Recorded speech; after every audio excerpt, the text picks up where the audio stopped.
So we'll start. Welcome everybody to this panel.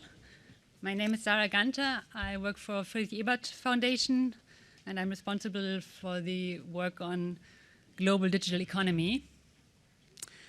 And it is my honor and pleasure to be moderating this wonderful panel today on equity and social justice in a digital world.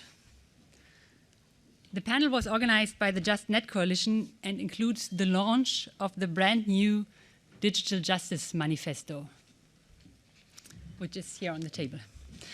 The Digital Justice Manifesto of the JustNet Coalition is a call to take back digital power. In the introduction, it states that the digital reshapes our social relationships and power structures so fundamentally that societies, data and intelligence governance requires a new digital social contract. The manifesto formulates 16 key principles on data governance and digital intelligence. I would like to first introduce our panelists and then ask Parminder Singh to come up and say a few more words on the JustNet Coalition's work and also on the manifesto. Parminder, should I first introduce the panel or you? Okay, good. So to my left, there's Elvan Korkmaz. Elvan is an economist and she's member of the German Parliament and they're member of the Digital Agenda Committee and of the Transport and Digital Infrastructure Committee. She has been deputy chairwoman of the Social Democratic Party of North Rhine-Westphalia, and she says that in order to make technological innovations serve the common good, we need to adapt our competition law and data law. She calls for companies to sharing their data, a strong public infrastructure for the digital age, and more transparency in the data jungle. Welcome, Elvan. Further to my left, there's Anita Gurumurthy. Anita is a founding member and executive director of the Indian organization IT for Change. She leads research, collaborations and projects in relation to the network society with a focus on governance, democracy and gender justice. Her work reflects a keen interest in Southern frameworks and the political economy of internet governance and data surveillance. Anita engages actively with policymakers, practitioners, social movements, activists, and the academic community to expand and deepen conversations on the public policy imperatives of the intertwining of the digital in all spheres of our lives. Welcome, Anita. To my right, not politically, is Julia Reda, who many of you know. Julia Reda is a German researcher and politician. She holds a degree in political science and media studies and recently joined the Berkman Klein Center for Internet and Society at Harvard University. She was a member of the European Parliament, as many of you will know, and member of the Pirate Party Germany until March of this year, when she left party and parliament. In her political work, she was known as one of the most vocal and visible opponents of the reform of the European copyright law, and is often seen as the voice of the protest movement in the European Parliament. And she has been called the Jeanne d'Arc of the internet, although I don't know whether she likes that. Welcome, Julia. In her work at the Berkman Klein Fellow, she continues to follow the regulations of online platforms, especially in the content of filtering. Welcome, Julia. Thank you. Last but not least, and we are especially happy to have him here because he was stuck for 3 days in airports, Fabienne Anthony. Fabienne is a passionate international business executive, technology entrepreneur, and community leader. He is founder and executive director of the Global Advances Group. He is responsible for managing key governmental, institutional, and business relationships across the world, advising leaders on public-private structuring strategies, creating cross-sector dialogue to influence policymaking, and driving sustainable development and poverty alleviation investments. Fabienne chairs the Pan-African Council as a consultative member of the African Union Citizens and Diaspora Directorate, long title. And in 2017, he co-founded Africa Gen, an organization dedicated to mobilizing young Africans through technology, and he held the first ever youth blockchain hackathon. So welcome, Anthony, to our panel.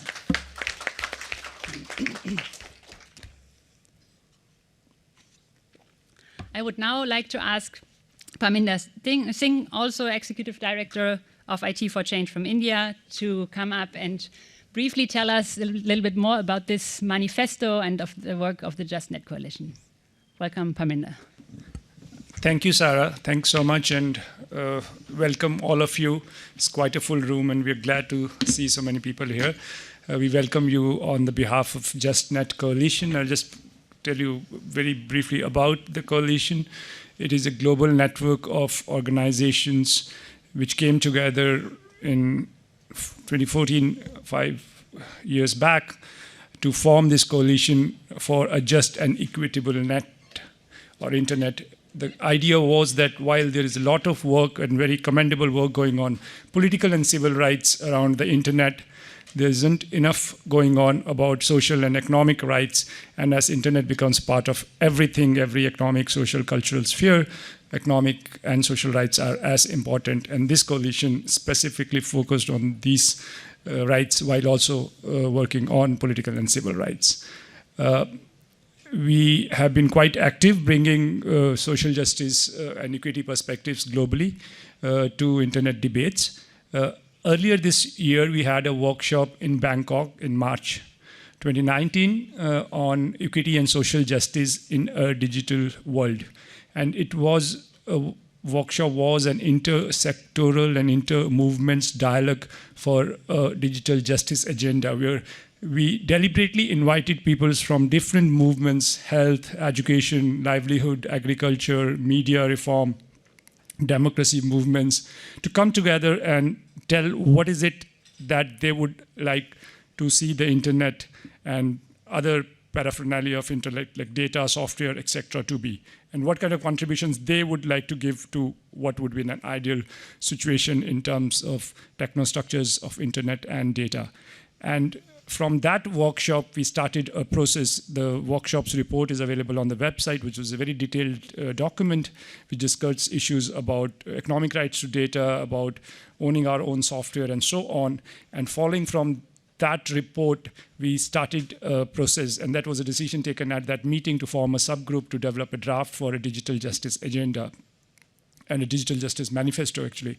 And that work has culminated in a very participative manner, and we have today ready before us the product of that long journey, which is the digital justice manifesto, which we would request Ms. Coxmaz to inaugurate and release here in front of this August gathering.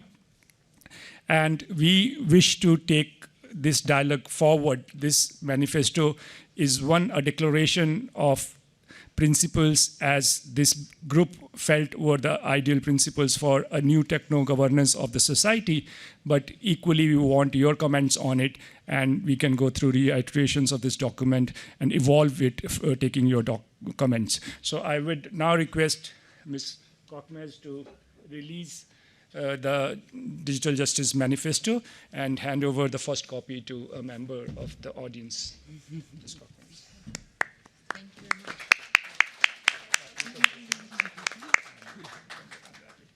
And I'll request one of the members of the audience to come and receive a copy from Ms. Coxmaz. Anybody can step up. Volunteers first. John, who wants a copy? Yes, a picture would be good.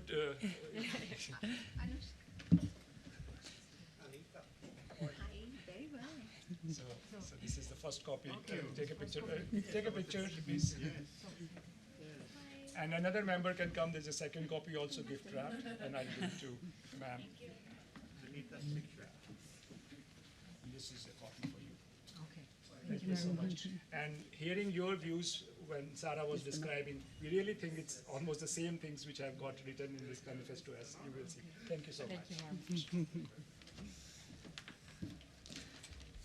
So Thank you, Parminder, to this introduction and now the official launch of the manifesto, which has, as you heard, has been a long work to prepare this manifesto among many people involved around the globe. So we will now hear an intervention or reaction from Elvan Korkmaz, and I would like to ask you, how do these principles of the manifesto relate to your political work in the German parliament? The floor is yours, about 10-15 minutes. Yeah. Thank you, Sarah. And first of all, I'd like to welcome you here in Berlin today. And I'm really glad to receive this manifesto from you, because I know it's not just a call for discussion, but also a joint search for solutions. And with this manifesto, you're really taking a courageous way for networking and for dialogue. And therefore, I want to say thank you to you. Yes, we recently passed a motion in the German Bundestag a few days ago, untitled One World, One Net, One Vision, and the main goals: the open and free network should be maintained, the no drifting apart into many small intranets at country level where restrictions, etc., prevail. The freedom of the network has never been as threatened as it is today. Current examples: China, Russia, Iran, up to date. Access to the free and open network is an integral part of communicative service of general interest. Human rights, data protection, and personal rights must be safeguarded.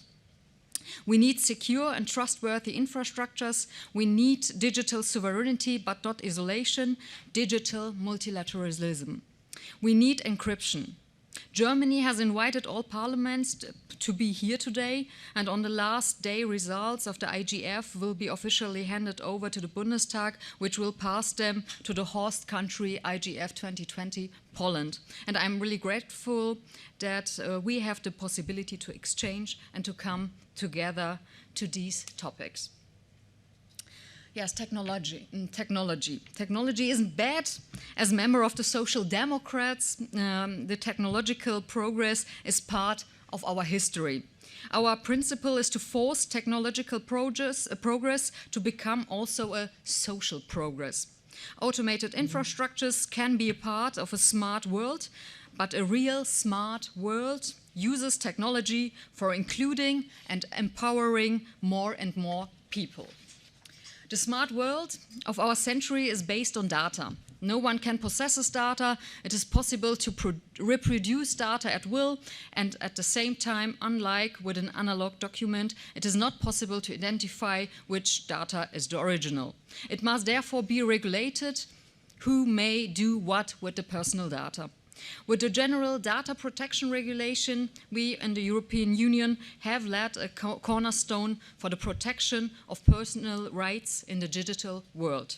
However, protection alone is not enough, and protection does not shape things. So, what do we have to talk about if we as human beings want to see the possibilities of digitization to improve all our lives? What do we have to talk about if we as citizens want to determine what should happen to our data? And what do we have to talk about if we as individuals want to regain control? We need to talk about the market power of cooperation. If our data is spread across a few global companies, we have to break market power. We have to strengthen local authorities, put infrastructures under public, democratically controlled responsibility so that we as citizens do not give up the defining power of common good. And the individuals, my data is valuable. I can use it, but the greatest benefit is where my data can be shared with your data and that of 1,000 other people. Traffic flows can be identified more efficiently, tumors can be identified by image recognition, waiting times can be shortened, and assistance robots can be used in nursing. If I share my data, where I also get added value from the data of others, I retain sovereignty. Ownership means creative power and self-determination. I have to be able to participate, and for this I need a point of contact. We, the people, have to be empowered to decide what the data is used for. The living environment offers that. If we want to shape our living space, we need more new and modern participation systems in the municipalities. That is how we remain in ownership of our data. All the key principles of the manifesto are in these questions and answers. And I would like to highlight 3 principles in particular. Number 7, data should be processed close to point of origin. The data should be given to the people who live where the data is collected. In particular, public data should be accessible to the people of a region. Decentralization here means joint control in common places. Then number 11. Key digital infrastructures need to be governed as public utilities.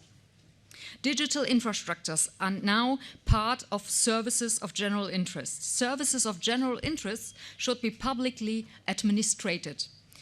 This requires new cooperation models between municipalities and companies. And number 16, the digital has to be governed in a local to global manner. In local life, we people shape everyday life. Local needs are recognized and problems are tackled. When I read this point, I was thinking of a global social contract for digital architecture. Quote of the point, which supports localness and further democratic self-determination without compromising on the important benefits of the globalness of the digital. I would now like to link this with my everyday political life, because you asked of this, Sarah. And I'm dealing with the question of how we can use the digitization of cities and public infrastructures to create added value for all. So let's take stock. At present, municipal infrastructures are increasingly changing due to the use of information technology, and also of the communication technology for sure. And the urban development policy potential of so-called smart cities lies fundamentally in a comprehensive collection, evaluation, and as far as possible, automated linking and feedback of data. With the help of modern technologies and intelligent software solutions as part of an integrated urban development concept, the efficiency of cities' infrastructure can be increased many times over. We have to realize that this is the main driving force, efficiency, but there are still further potentials. We want to ensure, and we can take it as a general principle, that the potentials are used in the sense of sustainable and citizen-oriented urban and spatial development. Municipalities should be places of inclusion in which neither technological affinity nor economic resources determine the possibility and participation in social life. For that, we have to strengthen sovereignty of cities for renewing services of general interest. Therefore, if you ask me, infrastructures and data should be in ownership of the municipality. This is the requirement to handle data as a public good. If we want to promote social progress, social innovation, digitized services of general interest should be based on a new model of data sharing, because we all know digitization is not an end in itself. This implies furthermore that the digitization of infrastructures has to be checked for its ecological impact and managed accordingly. This should be a commonplace too, but I fear it isn't. Nowadays, German cities, most of them, lack of real concepts, integrated concept for digitization. In contrast, the digitization forces German cities to submit their tasks to companies, which means nothing less than giving away their sovereignty step by step. In the end, it is not simply the data which get lost. For urban development, for example, overtaxing the cities means to force privatization furthermore. And we all know that most of these companies are not interested in welfare. What I notice is that we lose sight of this topic because many people, and I know especially in politics, haven't yet realized what's going on. But let me just make this last remark for giving an outline. In the German constitution, it is written that cities have the right to self-government autonomy. The best interpretation of this norm has two directions. At first, it describes a boundary for the federal state. It says, respect the city's autonomy. But, and this is also an essential point, this norm instructs us as a federal government to empower the cities for autonomy. Yeah, so what has to be done? The cities need more know-how and women power.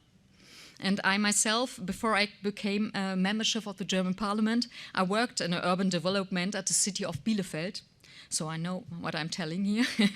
And I can tell you that German cities have a real problem with their budgets. All over the last years, they got more duties, but not enough money. And I plea for a change in the model of finance, which means to increase their basic budget. And second, cities have to join forces to strengthen their own position in negotiation. The federal government should assist, and a good sample, in these days, the city's IT services in Germany team up for founding a blockchain cooperative in ownership of the cities and therewith to create a space for experimentation. This is a project which I really appreciate and which can be a model for further activities. As I come to the end, I will notice that I haven't talked much about digitization, I know, but a lot of cities, and all things I named are arguments for strong and autonomous cities. And I think this is the requirement of the real smart cities. Therewith we can create a real counterbalance against the huge market power of some companies. And this is what I also want to highlight.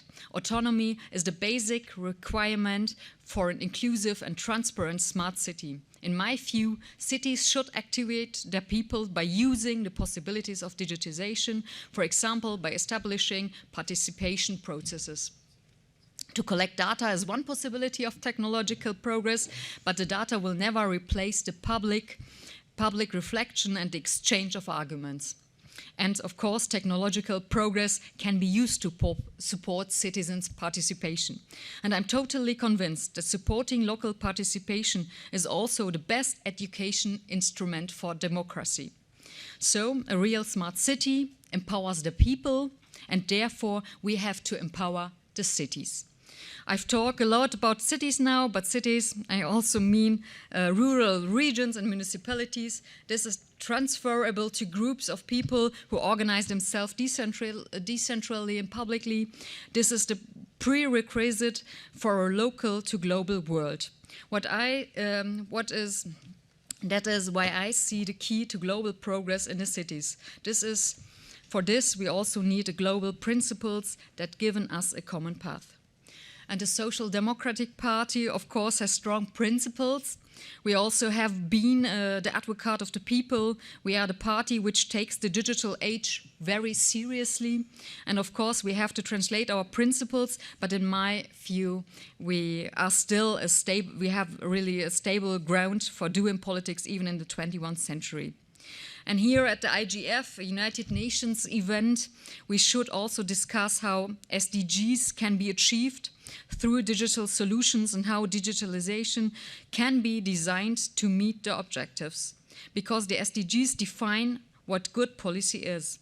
All activities that contribute to the global achievement of SDGs are good activities. I address this also to myself. The SDGs must form the cornerstone of everyday politics. Achieving these human goals is our responsibility. And this manifest defines, in this sense, the next essential steps. Thank you very much for listening.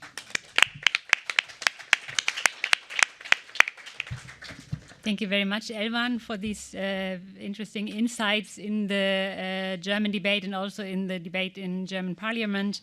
I think we already heard that a lot of what is in the manifesto directly connects with the debates we are having in Germany, and also that there is still some way to go to put these principles into practice.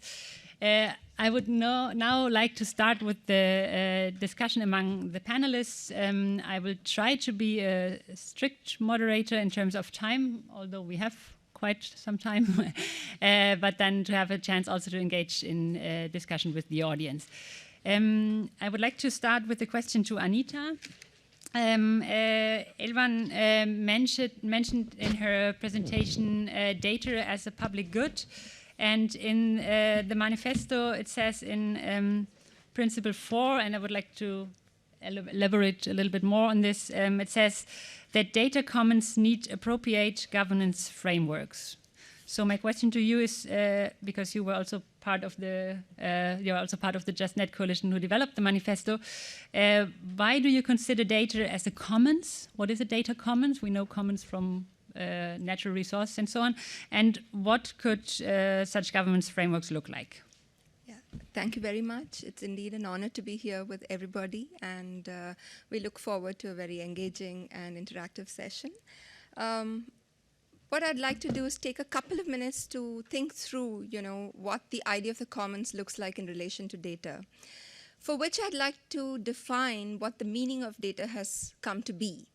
So data is a systemic resource that comprises a complex resource ecosystem that not only includes individuals, but it includes groups who have relationships with each other, and it includes digital infrastructures, which we call platforms, and it includes institutions of society. So you have individuals, groups, you have things, you have platform infrastructures and institutions of society, all of whom generate data and are affected by it.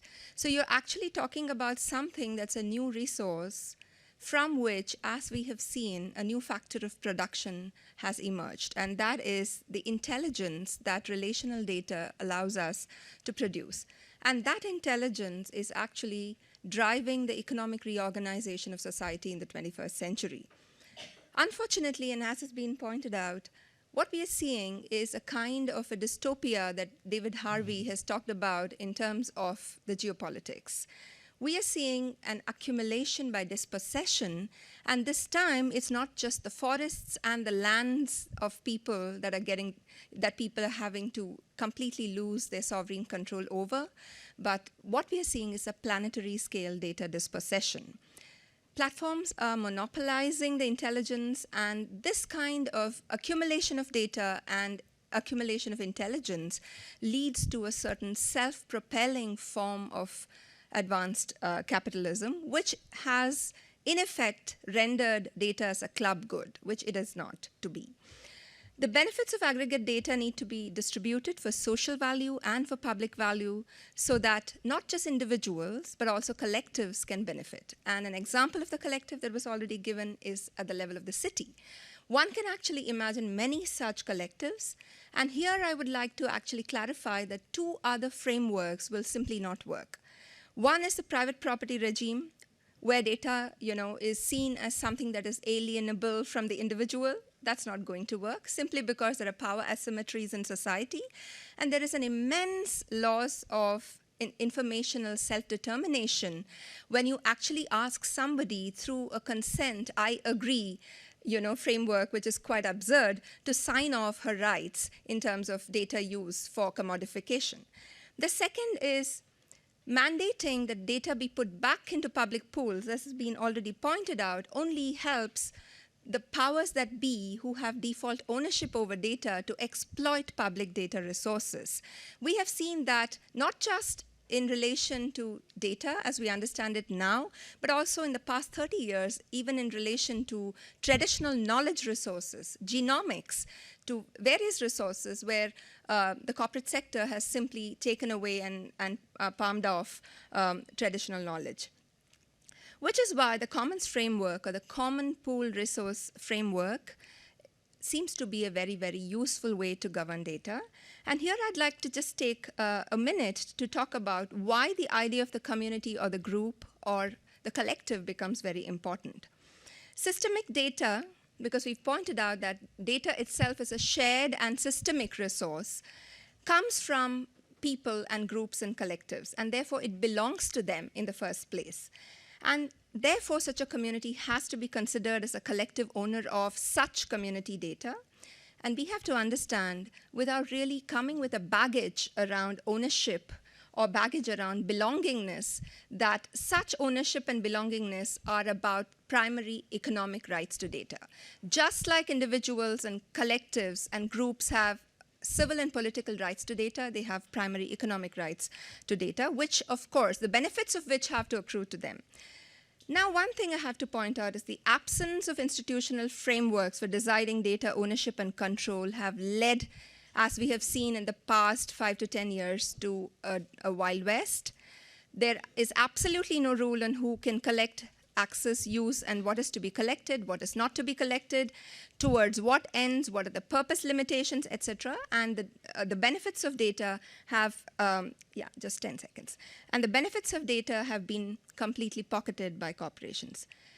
Elinor Ostrom challenged Hardin's pessimism that communities are incapable of taking care of common pool resources. And I think that it is about time that people take control.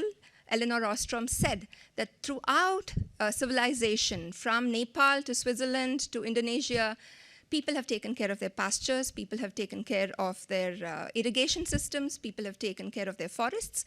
Let us give people a chance without commodifying data, because commodification of data will lead to the commodification of everything and to the commodification of life worlds. And therefore, a commons framework is something that I think is very appealing. Thank you. Thank you, Anita, for elaborating a little bit more on this. I think this is also a very interesting aspect of the manifesto, that it calls for collective rights in analogy to individual rights over personalized data. So the idea that we should have some rights similar to the rights over personalized data, but for collectives or communities. Anita spoke about, Anita spoke about the absence of rules. On the European context, we can't really speak about the absence of rules regarding data protection, because we now have a strong framework. How does the manifesto relate to the discussions on GDPR and so on that have been taking place? Well, I think the European Union and the European political framework plays a very important and somewhat two-sided role in this debate, because on the one hand, it is a provider of potential solutions and global models around issues such as data protection, but at the same time, it is also a driver of global capitalism and neocolonialism. So I think it's a very strenuous position, and this is why it is so important also that civil society has a debate, including actors from within the European Union and including actors from the global south. So I would like to thank everybody for making this dialogue possible, because I think it will be absolutely important also for European civil society to put pressure on our governments when it comes to global negotiations.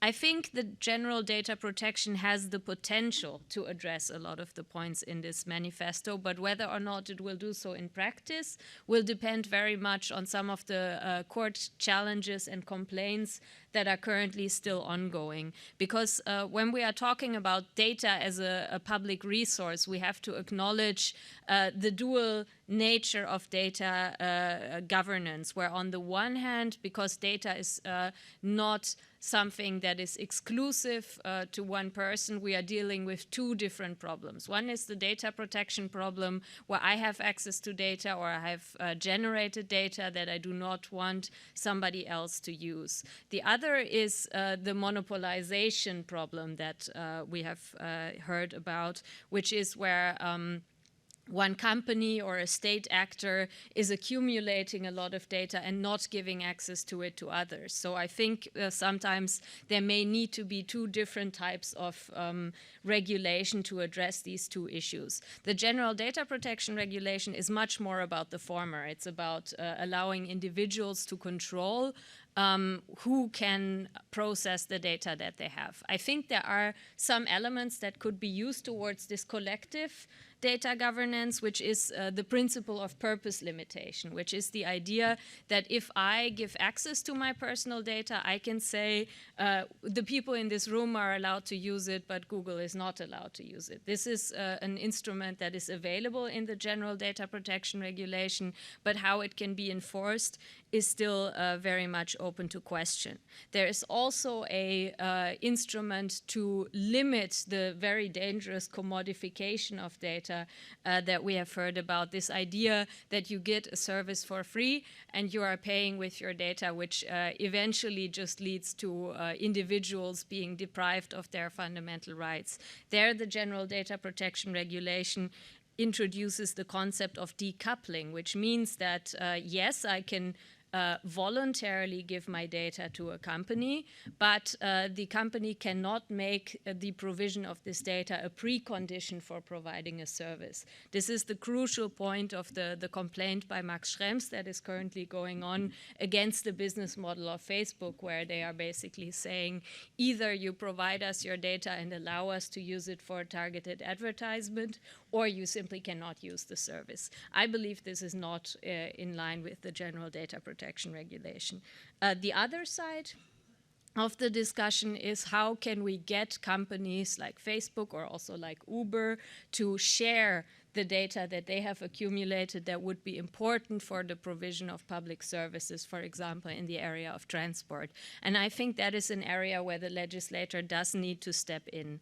Personally, I'm very careful of the concept of collective ownership, because I think the word ownership immediately evokes the entire framework and concept of private property that we have in our heads that has very often been used against individuals to get them to give away rights to different resources. So I think a better way of thinking of it are mandatory data sharing laws, where I think we should preserve the general principle of having open government data, for example. I think the people have a right to access the data that is generated by governments for different purposes, but we have to make sure that it cannot be captured by a single company, and that the companies who benefit from this public open data actually contribute financially through taxation to the generation of this data, and also contribute the data that they generate back into this pool. So I think if we have a framework that includes strong data protection laws along the General Data Protection Regulation, a taxation for internet companies, extraction of value, and also contribution to pollution and other problems that are currently externalized to the general public. I think antitrust as well, and new data sharing laws that go beyond what we have in the GDPR, where an individual can ask for access for their own data, but it's almost impossible to get aggregate information about really how these services are functioning and how this data can be used for the public, for communities all around the world. Thank you, Julia. Elvan, you also mentioned data sharing in your initial speech. I would like to hear your ideas about it, but I would first like to give Fabienne also the turn in this first round. Fabienne, you work with young people, with young innovators, and the manifesto is a manifesto that is written from a global perspective, but with a strong focus on the Global South. And so I would like to hear a little bit from you how it relates to your work with Africa Gen and working with young innovators in Africa. Sure. Good afternoon, everyone. Having been stuck in an airport for 3 days, I think I've been a victim of data abuse indirectly with regards to what's happening in Colombia now with the massive strikes and protests, and how just a few years ago, the political power that came to be in Colombia was manipulated through Facebook to basically disintegrate the peace deal that is currently was underway in Colombia. So a lot of that, among many other factors, are the manifestations that had me stuck in the airport for 3 days, but I'm here. So I'm going to split the question up in a few, because first we have to talk about the realities, right? And the realities of young people on the ground in Africa, which is very similar to other areas of the global south. High unemployment, extreme cases of poverty, gender inequality, weak institutions. These are just a number of factors that are the reality of young Africans today. So from the perspective of my organization, Africa Gen, our mission is to mobilize 1 million young Africans to transform Africa through technology. And so we like to consider ourselves not a think tank, but rather a do tank. And so we work with youth directly, first of all on exposing them to technology, but also digital education. Because for many people that don't have internet access on the continent and who have little internet access on the continent, if you ask them, what is the internet? What do they respond? Facebook. They think literally the internet is Facebook. So we felt there was a massive need to first educate, right, and then implement.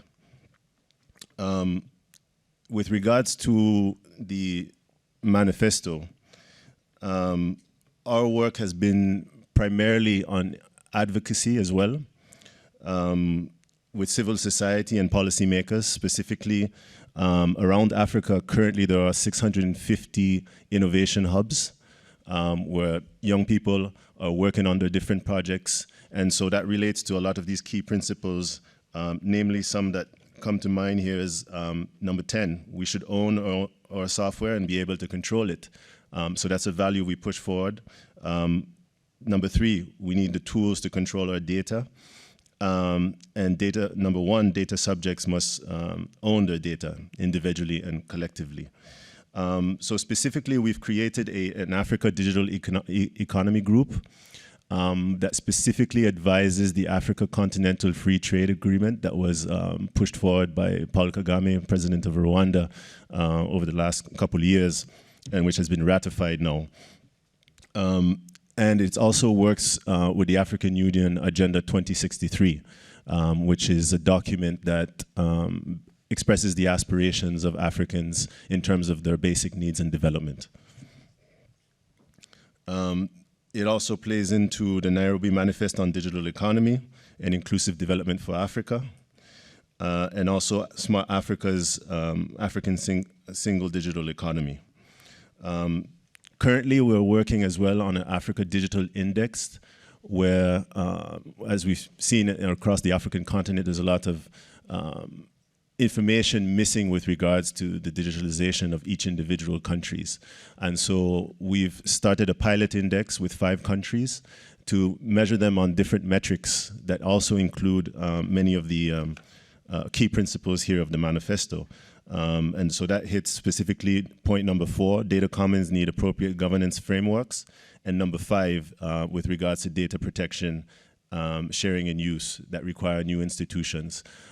So our mission, again, is to empower young people to have a voice within Africa, within their national governments, their local communities, but also from a supranational context with the African Union and the Africa Continental Free Trade Agreement.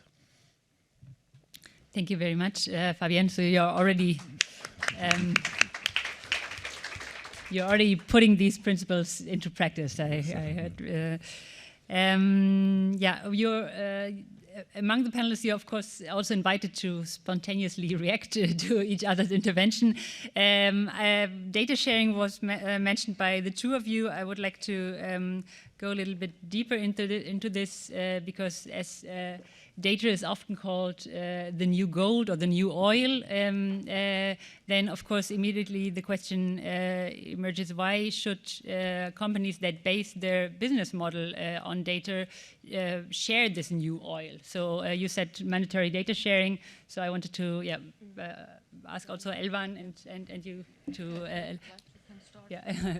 Well, yes, perhaps I can elaborate on this a bit more because unlike oil, I think the oil metaphor is very limited. Unlike oil, data doesn't belong to anybody at the outset. Data is just information, and traditionally there has been no property right in information for very good reasons, because it would really clash with fundamental rights such as freedom of expression and freedom of information. Now, the way that a lot of companies have been able to treat data as if it were a property is on the one hand technologically encasing the data and not making it possible in practice to share. And the other, which is not talked very much about, is the introduction or strengthening of the trade secrets regime. We are seeing this in Europe at the moment. Traditionally in Germany, a trade secret was just an element of anti-competition law. So it would be considered unfair competition if, for example, somebody would take data from one company to a competitor that then use this to go against their business model. From this relatively innocent origin of unfair competition law, trade secrets have been turned into a quasi-intellectual property right where it protects the disclosure of information that is secret and valuable to just about anybody. And we are seeing this at the moment in regulatory discussions around artificial intelligence, where the legislator is saying we actually need to force companies to provide transparency about their artificial intelligence systems. And the companies answer, no, you cannot do that because these systems are our trade secret. It was never supposed to be the case that a trade secret protects a company from scrutiny by the public and by the government. It was supposed to be about competition in the market. So I think there we see a very dangerous development. And of course, the reason why this has changed in Europe is because of an international trade agreement, the TRIPS agreement, which introduced kind of a common definition of what is considered a trade secret. And we're now seeing a push also to introduce provisions into trade agreements that say that signatory countries cannot force a company to disclose its source code, which is, of course, also making it very difficult to introduce any kind of data sharing obligations on the state. So there I see a big danger to being able to enforce these data sharing obligations in practice. But I think it is absolutely vital that we maintain the possibility for governments to effectively regulate companies, and this will only be possible if a data sharing obligation is something that is lawful. The data does not belong to the companies. There is no such thing as a data ownership. Elvan, mandatory data sharing, is that also your idea? Yes, I agree to you that data is not in the ownership of somebody or the people or the companies, of course not, but it is a common good, and therefore data should be collected, for example, by the municipalities to take exchange, to to take the potential of data.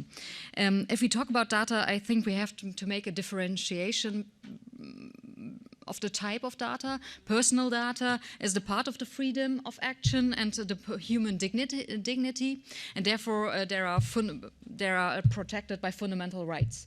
And there are also other type of data, aggregated data, machinal data, factual data, etc.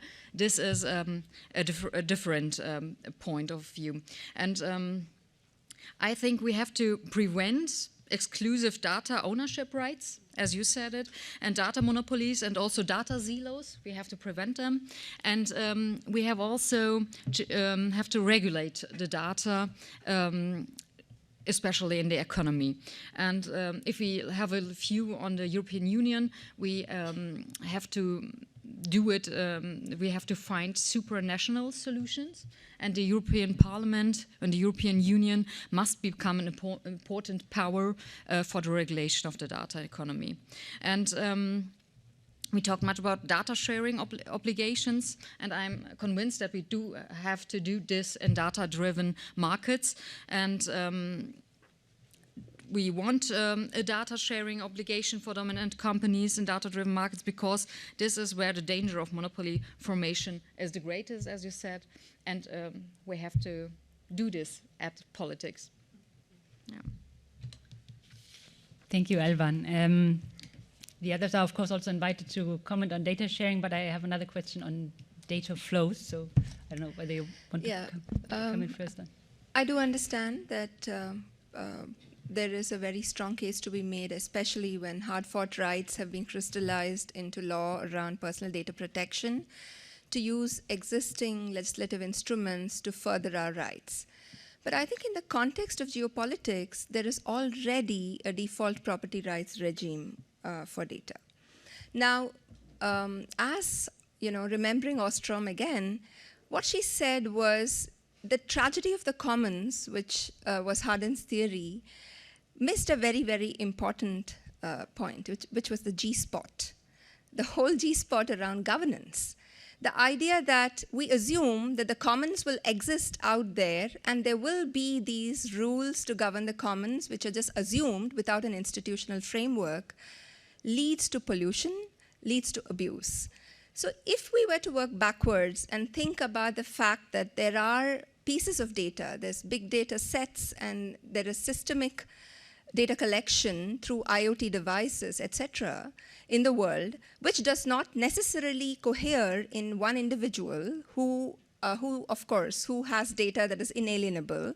But there is this body of relational data that is about systems, you know, where individuals, groups, and others are in conversation with nature, in conversation with their infrastructure, in conversation with their cities. Then what do you do about that data? I think turning our face away from that will result in the greatest problem about the governance of the commons, which is that we will fail to define exclusion, who is unentitled.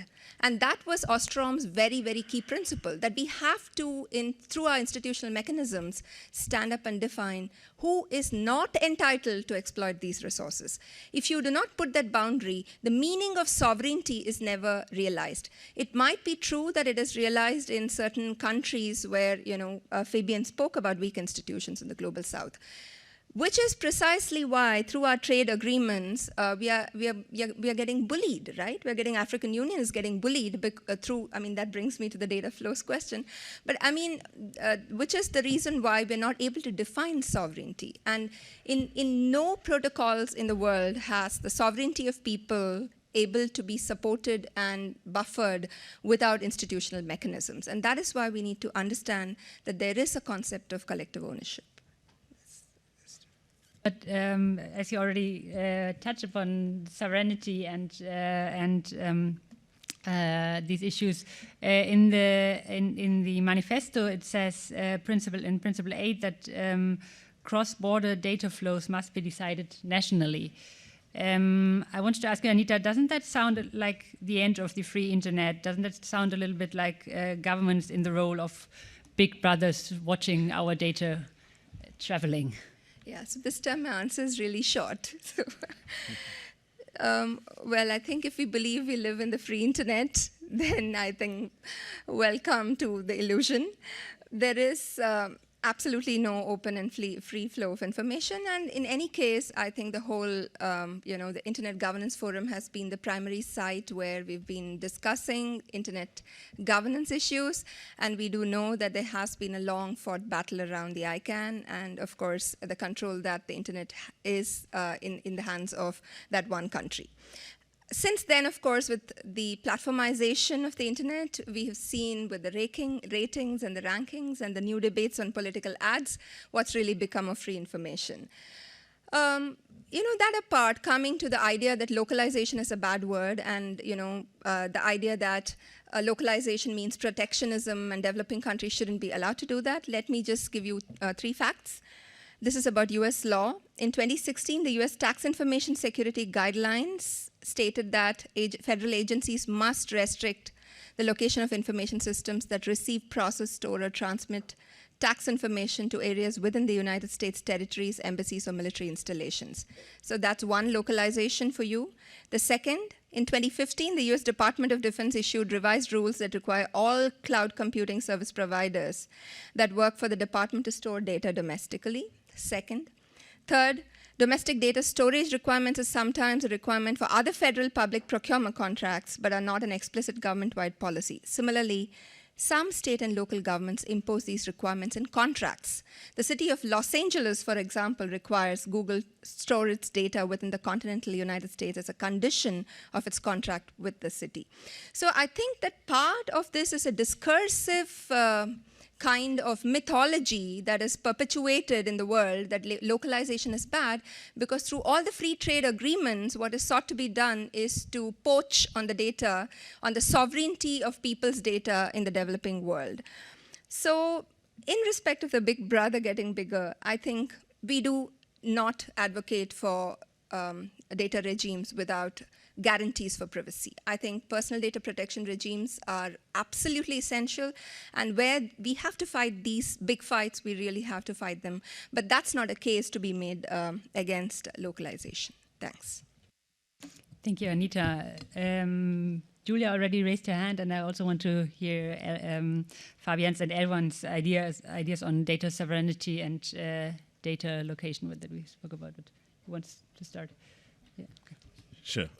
I'll summarize quickly. For the African continent, there is obviously a recognition that data is going to fuel the economy of the future. It's expressly declared in the African Continental Free Trade Agreement. But as my colleagues have alluded to, some of these weak institutions are a major issue in Africa. Most African states have no data protection regulation, nor any frameworks that are developed yet. We're still dealing with the issues of movement of people. It's easier to travel across Africa on a European passport than it is on an African passport. So there's these very basic questions now that are being debated, and data needs to now be part of that conversation. So that's one of the things that we're pushing strongly. And sovereignty also faces a unique set of challenges, right? On the African continent, we have China, which is exerting its influence. We have the West that has traditionally exerted its influence on the African continent. So we want to ensure that if any data framework comes about in Africa, that it's by and for Africans. Yes, I think these examples on localization were very enlightening. In the EU, we do have a ban on data localization with some exceptions. However, we have introduced it as part of the general data protection regulation. What the US and the EU are trying to establish at a global level is not the same. It's a ban on data localization without the introduction of a minimum standard of fundamental rights. And that's obviously something that is worth pushing back against, because at the moment I think the data localization is a bargaining chip that developing countries have available to them that they should not give up without getting something meaningful in return. So I absolutely agree that free flow of data without a fundamental rights framework is not going to work.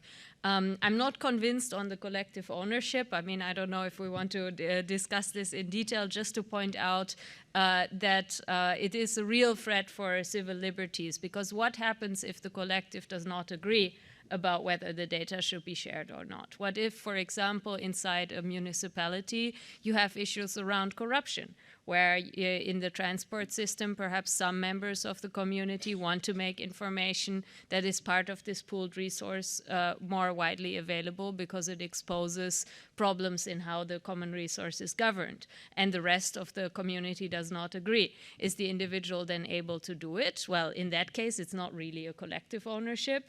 If the collective, does it require the approval of the whole collective? Well, then you're really infringing on individual rights. So I don't think that the ownership framework works. I do think that the goal is the right one, but we should really focus on access to data on the one hand as something that the state can impose for issues such as transport, and then on the other hand taxation, to make sure that the companies that benefit from the open data that is being generated have to pay back into this pool. Asking back, isn't that like the risk of any collective democratic process? Yes, but here we are talking about information. And I think there the risk is a much bigger one, that you say, here we have a pool of information and you are not allowed to share it without the approval of the collective. That is really, I think, incompatible with freedom of expression and information. Before I move on to the next question, Anita, would you want to react to this or no? We can take it to the larger discussion later on. Okay. My last question to the panel is a little bit more general. The decisions on, we somehow seem to live all in maybe not in the same filter bubble, but in a similar, where people think and talk a lot about data and so on. Decisions on digital politics are often subject to strong lobbying from the tech industry.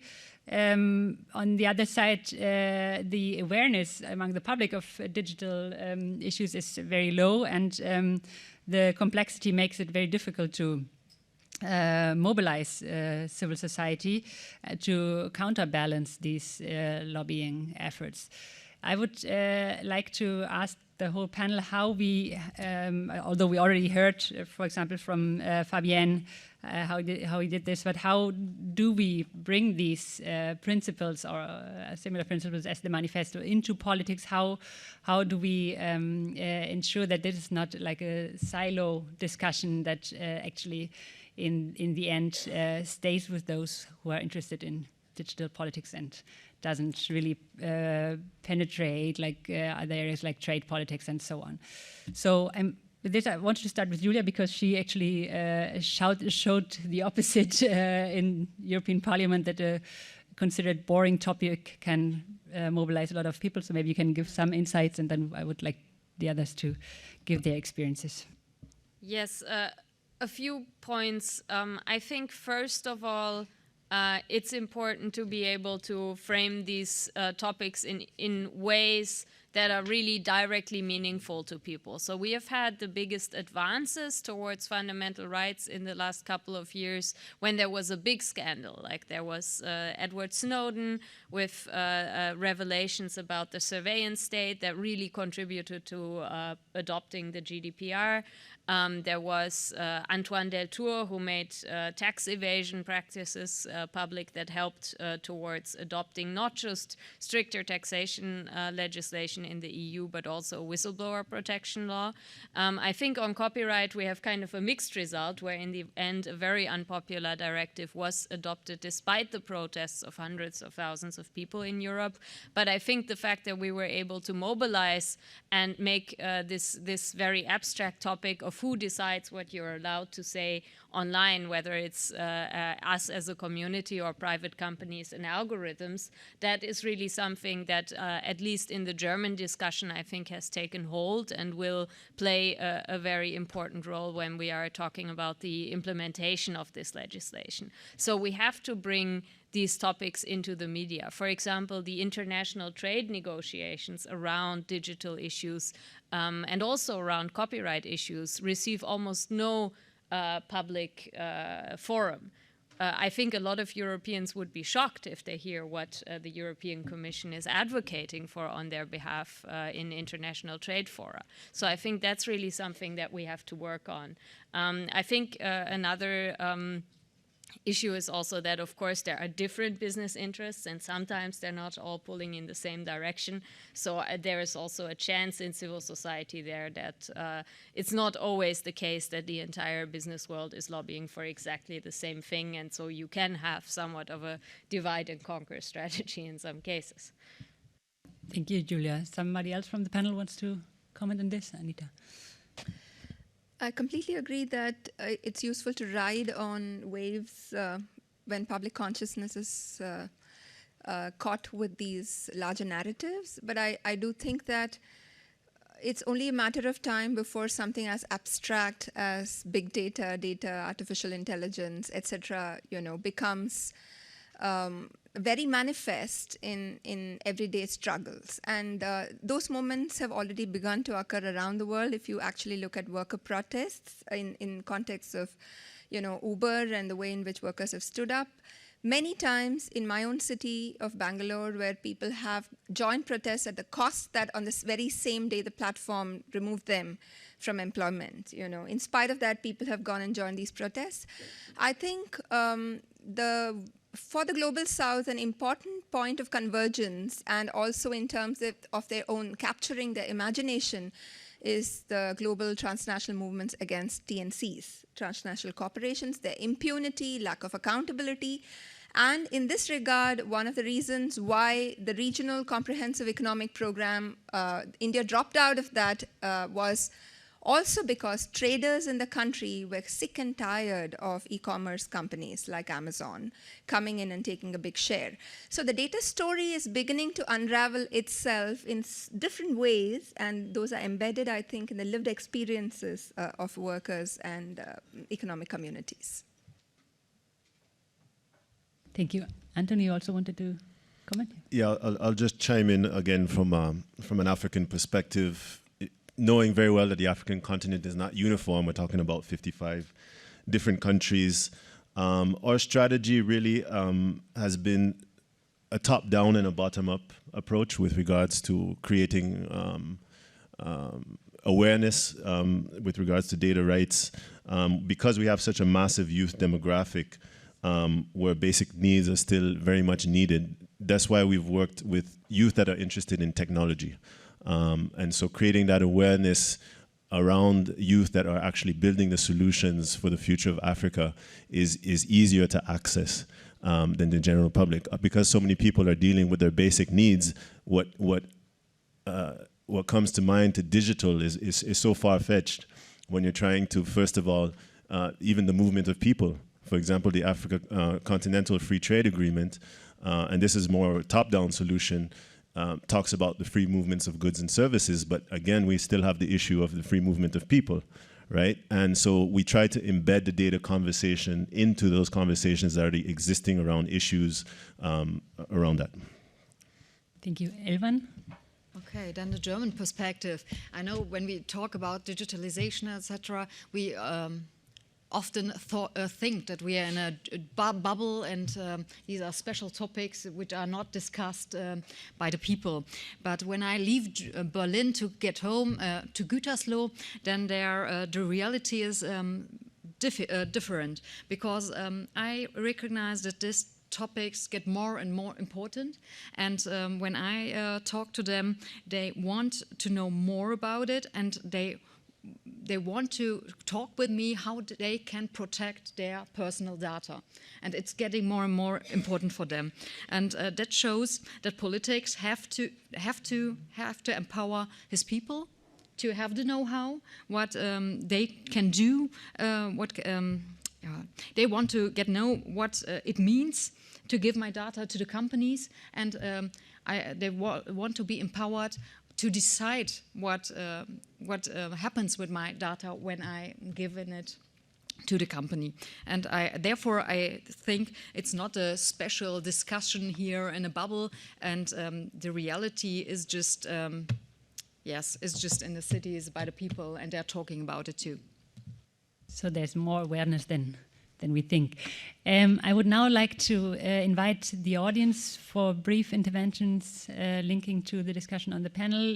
We can have the in-depth discussion on ownership and collective rights and so on afterwards, because we can still use the room. But please, if you have questions to the panelists, come up to the microphone, but please be brief, and I will interrupt you unfriendly if you don't. Yeah, go to just use the mic. Yeah.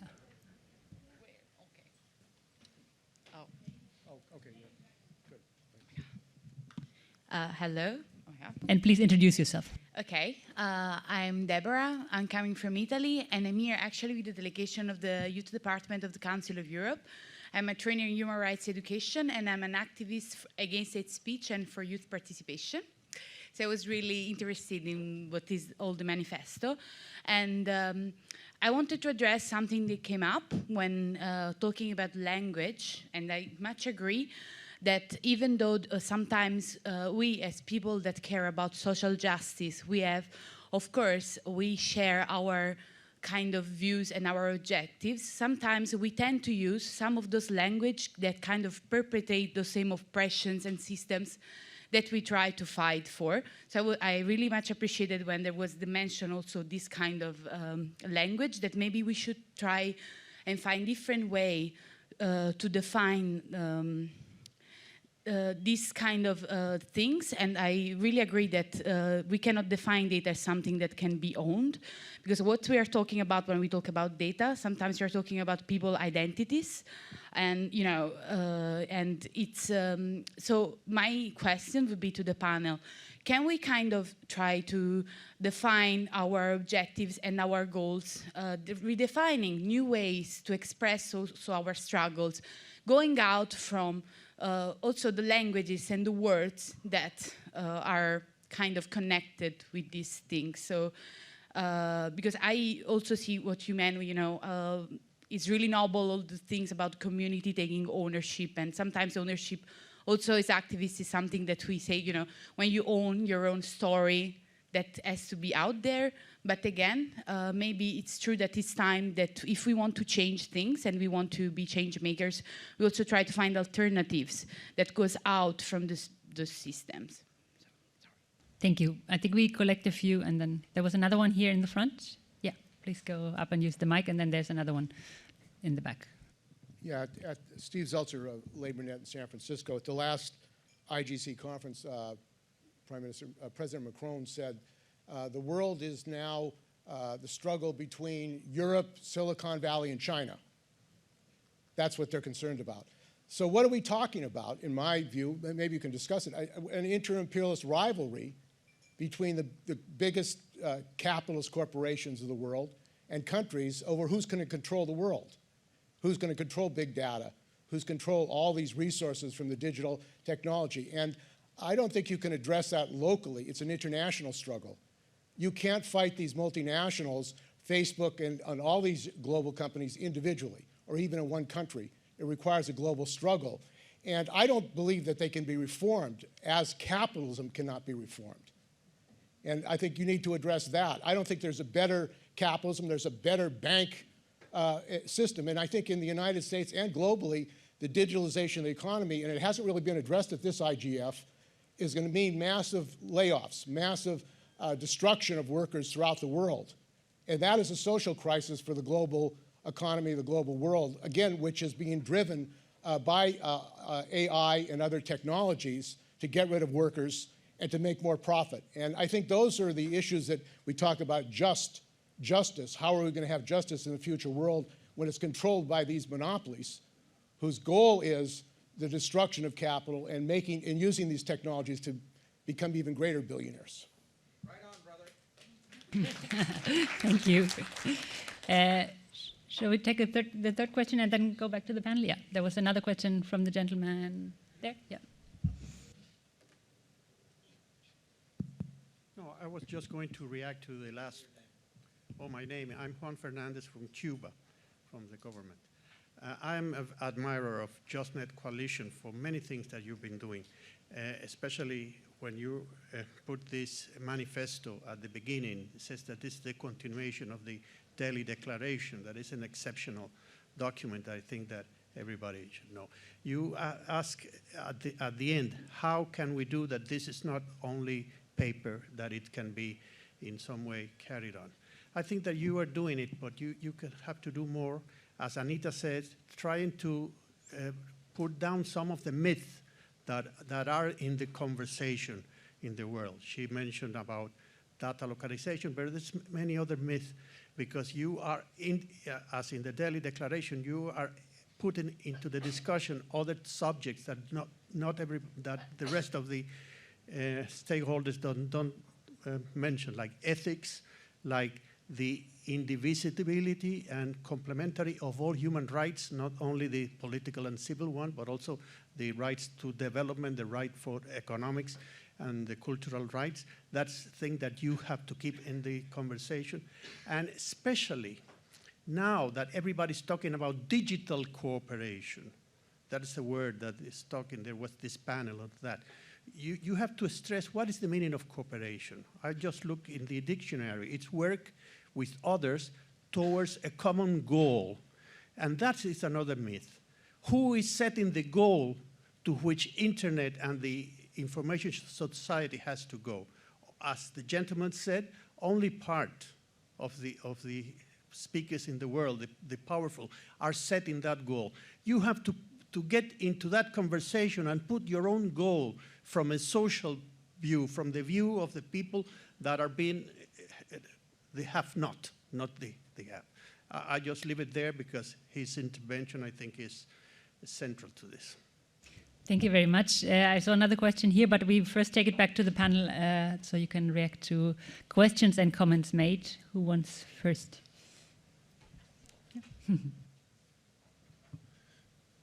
I'll just respond more specifically to the gentleman's comment with regards to the issues that we're dealing and how it strikes basically at the very core of capitalism itself. And really in working with youth today in Africa, that is one of the questions, the central questions that we're putting to them. Because we believe fundamentally that the economic value equation is not being calculated the way it should. What do we value, right? If you have a whale swimming in the ocean, it's worth nothing. But when it dies and it goes on a fishing boat, it's worth $1 million and you can sell it in the market. So the value calculation itself is flawed. And I don't know if it's something that can happen in my lifetime, in my generation, but we want to start getting the youth to think about that value calculation and what is an alternative, because we can complain about capitalism all day, but we like to build and design alternatives that will outcompete capitalism.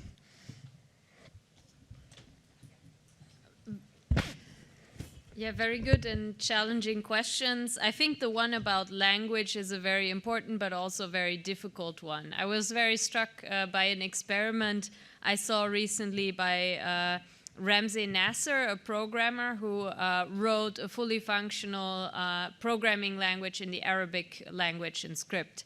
And basically what happened is that everything broke down. It didn't work with, or none of the tools that we usually use on the internet and with computers in general were able to function with this programming language. Like GitHub wasn't able to parse it, and any kind of text editors that you usually use. So the very infrastructure that we're using in order to communicate and in the digital economy is already not neutral when it comes to language. So it's very challenging from that starting point to speak in a language that is, on the one hand, empowering civil society to unite behind a common vision, but not be co-opted.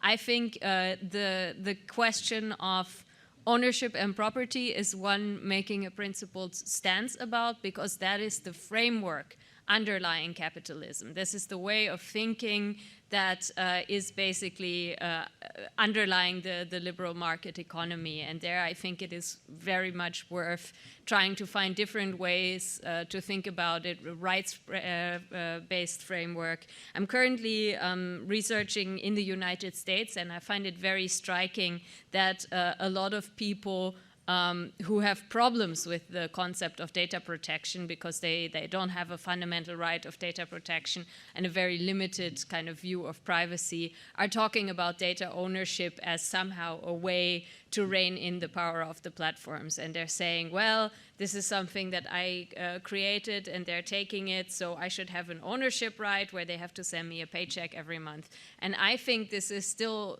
thinking in the capitalist framework, and it's not going to get us any further. So there I think it is worth taking a stance, while also acknowledging that we will never be able to fully, I think, step out of the global discussion that we are a part of, and have to some extent speak in the language of the people whose framework we want to change.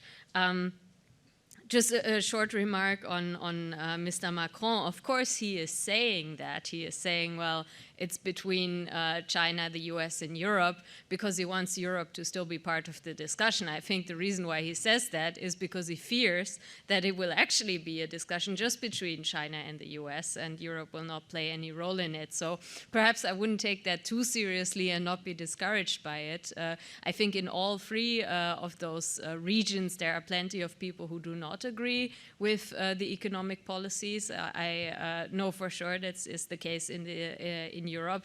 And I hope it's also the case in the US and China, and perhaps these people need to talk to each other and organize. Thank you, Julia. You wanted to comment, or shall we? Yeah.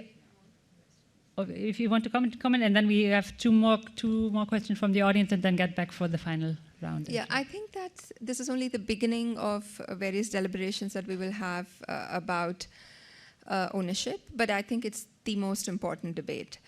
I think for long we've been told that there's a hierarchy between civil political rights and economic rights, and I think that has been the foundation on top of which global colonization in the modern era has been built. And I think the fact of the matter is that we do need, at the foundational level, an international Bill of Rights around data and artificial intelligence. And I think we will have to begin the conversation there to be able to define what is a no-go area, where we shouldn't actually even be datafying at all, and we should be rolling back the datafication that has happened. Let's also remember that the business of development, around which we're all gathered, whether through the IGF or through the SDGs or whatever process, is an acutely knowledge-dependent process. It's very, very competitive, and development is not a romantic story of my story and ownership. I do not discount individual concerns around ownership over a story or a narrative that my friend spoke about. But what I'm speaking about is hard. It's not romantic. And it's about talking about how knowledge systems in the 21st century are based on intelligence, digital intelligence, datafied intelligence, and intelligence is hollowing out the small players. And this is happening to mom and pop stores in the US because Amazon comes into the city. What does that mean? That means that when data is getting taken away, especially from developing countries, and then there are free trade agreements, those agreements are taking away the rights of countries to even demand access to source code. So we are talking about a situation where, of course, we want companies to share data at the city level because they're running a transport company. And I'm not talking against that at all. That is important. Mandatory data sharing is also one of the things that needs to be done, but that's not enough. Competition law is extremely important, but that's not enough today because companies that are into the business of commerce, into the business of production, are also in the business of platformization, intelligensification. So this is a kind of perverse confluence of knowledge systems that makes big systems bigger, and they're really going to colonize the world. And I think that the capacity, even if there's a generosity of heart and companies begin to share data with the city council or the municipality of Bangalore, the city doesn't have the capacity to deal with all that big data. So then what? And we are now entering another realm of capitalist treachery, where they are putting up algorithmic AI in the public domain and saying, now take this. But all the training data sets are with these companies. So what do? All the terms that civil society uses, like open data and interoperability, all these things have been hijacked. And I think that companies are very happy to share data. One recent one is the partnership between Bayer and Ant Financial, because they want to understand how software, farm equipment, and IoT data, sensors data, everything can work together so that you can colonize agriculture. So I think Julia and I are talking anti-capitalist terminology, but coming from two opposite ends. But I would humbly request that we not privilege civil political rights over economic rights. Thank you. Yeah, you also wanted to. Yeah. Yeah, you just said that we have a global struggle, and I agree with this, but it would be great to find global solutions for this, because I don't agree that we can't regulate capitalism. And it would be great to find a global solution, but I think it is not possible with the American president now, and therefore we are looking for European solutions. And just one example from Germany, we have the debate of our internet infrastructure and with which companies we want to work. And therefore, Huawei get an offer to the government, and the parties are now talking about, do we really want Huawei to be part of our internet infrastructure? Because it's really sensible infrastructure. And now many parties, also the Social Democratic Party, have had a decision last week that we don't want companies like Huawei in our sensible infrastructure. And there is determination is possible, and we have to take our political possibilities to determine them and determine the power of companies like Huawei from China. So in the program, thank you. In the program, it looks somehow as if this was would be an like open-end session that goes on until 6 o'clock. We are not going to continue until 6 o'clock. Although I believe if we now start the Huawei discussion, then we might end up debating until. I would like to. There was one question here. I would like to take that, and I don't know. There's another one in the back, and then I would like to invite the panelists for final comments. And Parminder, as far as I understood, members of the coalition will be still here and available for Q&A afterwards, right? Okay, good. So please use the mic and introduce yourself. Thanks. My name is Stephanie Kunkel. I work at the IISS, a research institute in Potsdam, and we work in a research group on digitalization and sustainability. And my comment or question relates to the question of environmental sustainability, because I feel that in the program of this IGF, there is not much focus on this issue, although there is a broader public discussion on it. And I'm wondering, where do you see the main links to the debate around the Digital Justice Manifesto?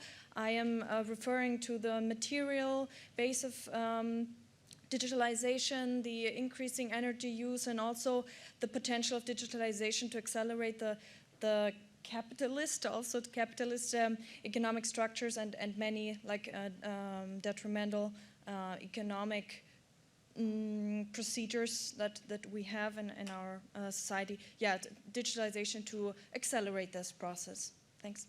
Thank you. Very important question. There was another question in the back. I can't see who raised his hand. Ah, yeah, okay, good. Hey, I'm Veronica Teal from Algorithm Watch. Lots of thoughts. I'm trying to frame a question out of these thoughts and not ramble on endlessly. We've been talking about capitalism, and for me, whenever I think about the problems that come with data, it's about the profit motive that we have as overarching goal for anything. Our whole investment structure is geared towards profit. So if you are a startup and you have a really good idea that could be actually something for the public good, the question that investors always ask, so how can you monetize it? So what do we do to reduce that profit motive? I'm sitting on the fence whether I think capitalism should be wholly abolished or massively reformed. I mean, it's unsustainable at the moment, so it has to be at the very least radically reformed. But how do you think can we get there through whatever financial means, funds, whatever, to promote apps, programs, social networks, data ownership that profits the common good rather than only be in the pockets of certain investors? Just a tiny question to the end. Thank you very much for your question. I think when Shoshana Zuboff was here in Berlin and giving her speech 3 weeks ago, she very much linked these two questions when she said something is wrong when car producers look into producing driving iPhones that collect as much data as possible in times where we need transportation that is carbon neutral. So I think this is something that would probably link these two questions. So yeah, I want to give my panelists the chance to react and also for final remarks. Who wants to start?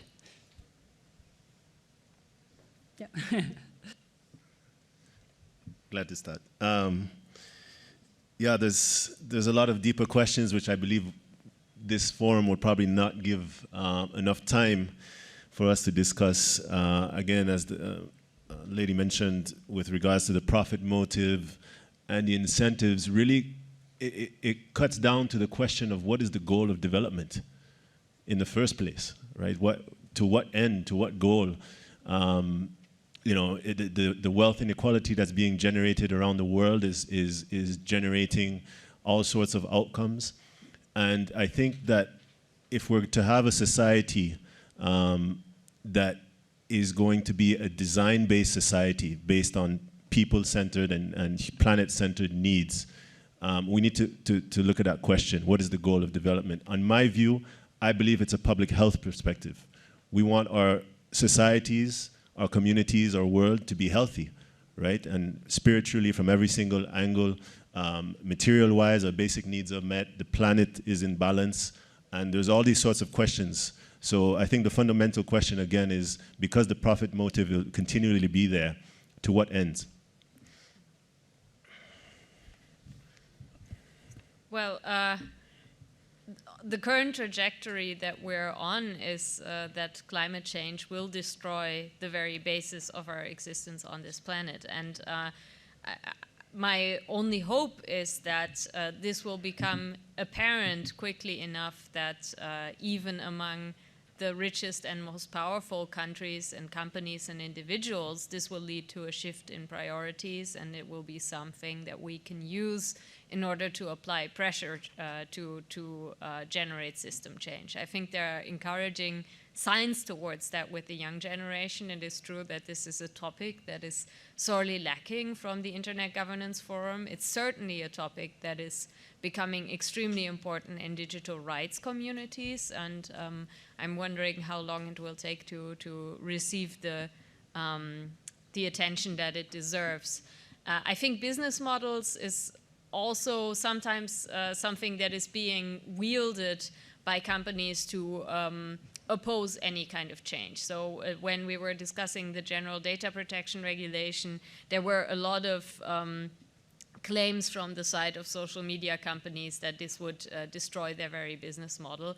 And I don't think this is true. I mean, I think most of the companies that we're talking about here have, at least to a certain extent, a legitimate service somewhere behind it, but also always attached with a lot of problems. So for example, if you live in a society where the traditional media are either controlled by the states or concentrated with a single company, then social media can be the only way to create an alternative audience. And I think it's extremely important to preserve that possibility and to have a business model for it. But let's not kid ourselves to think that the extreme targeted advertisement and manipulation of individuals is the only way for those companies to survive. I mean, if we ban, for example, the possibility to target individuals based on very important personal and characteristics, there will still be a demand for advertisement, and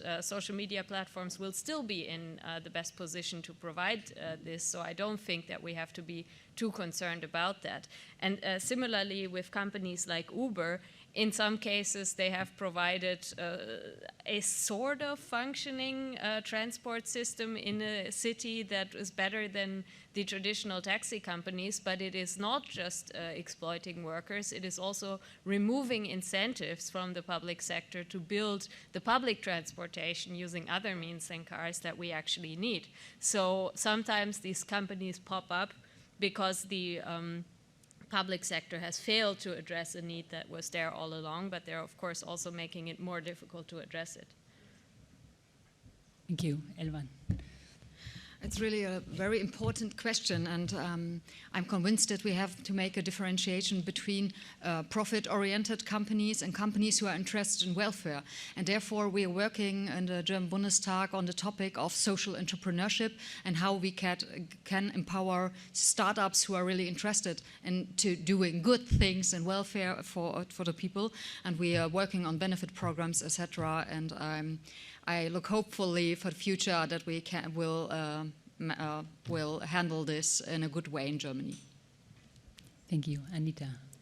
Yes, I think the first intervention from you just urges us and exhorts us to think through principles for a digital justice manifesto that certainly includes the ecological questions that confront us as a global community. And indeed, I think that's a very, very vital issue.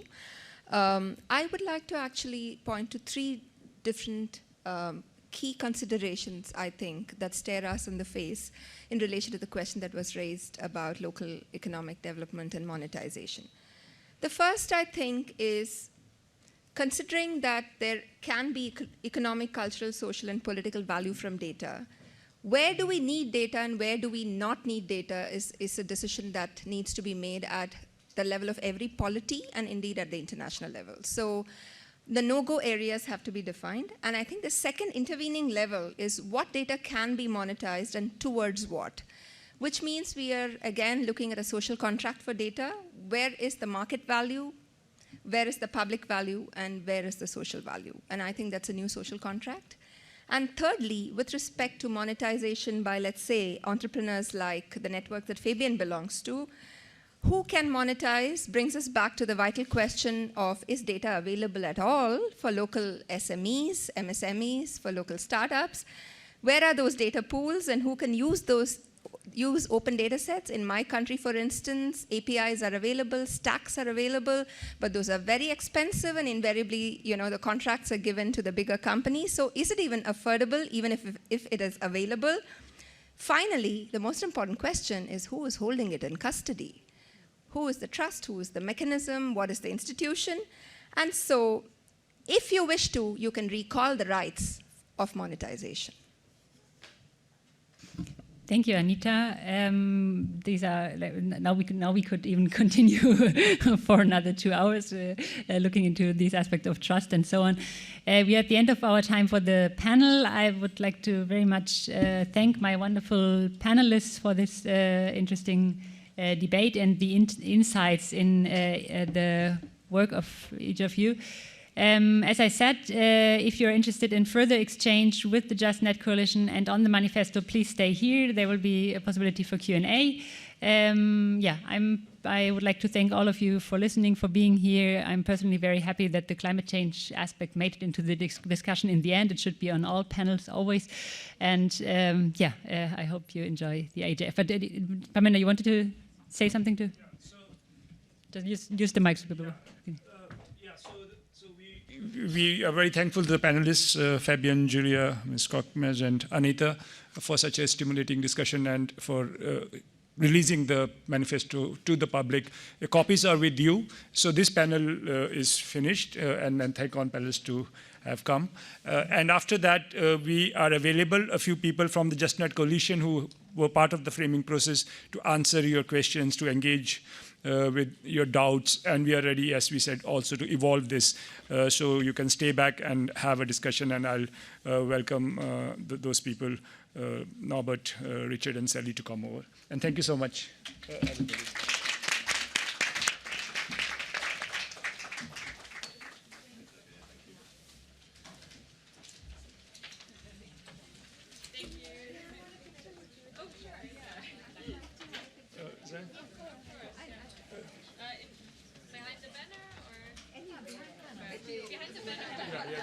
That's better. We'll just take a picture and we'll just start. So you don't need me.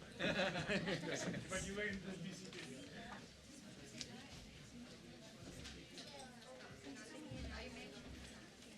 Also with the principals here.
Is that right? You can hear? Yeah.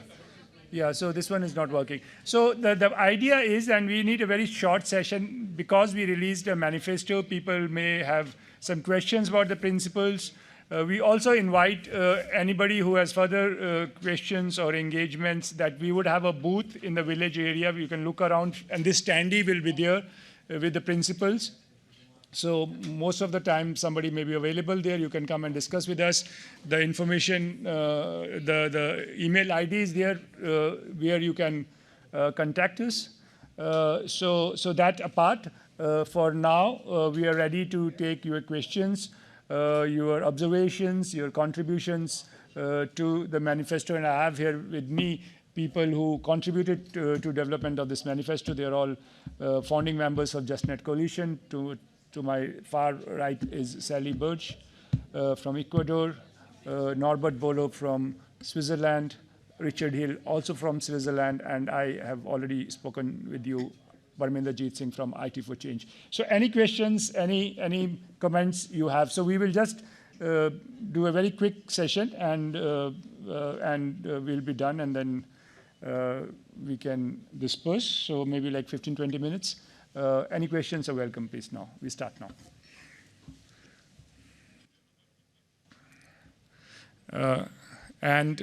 Even the people who were part of the workshop, etc., they have any engagements, any observations, you're welcome. Juan, you have anything to say? Yeah, please, Manvi. Just say it from here. As you wish, as you wish.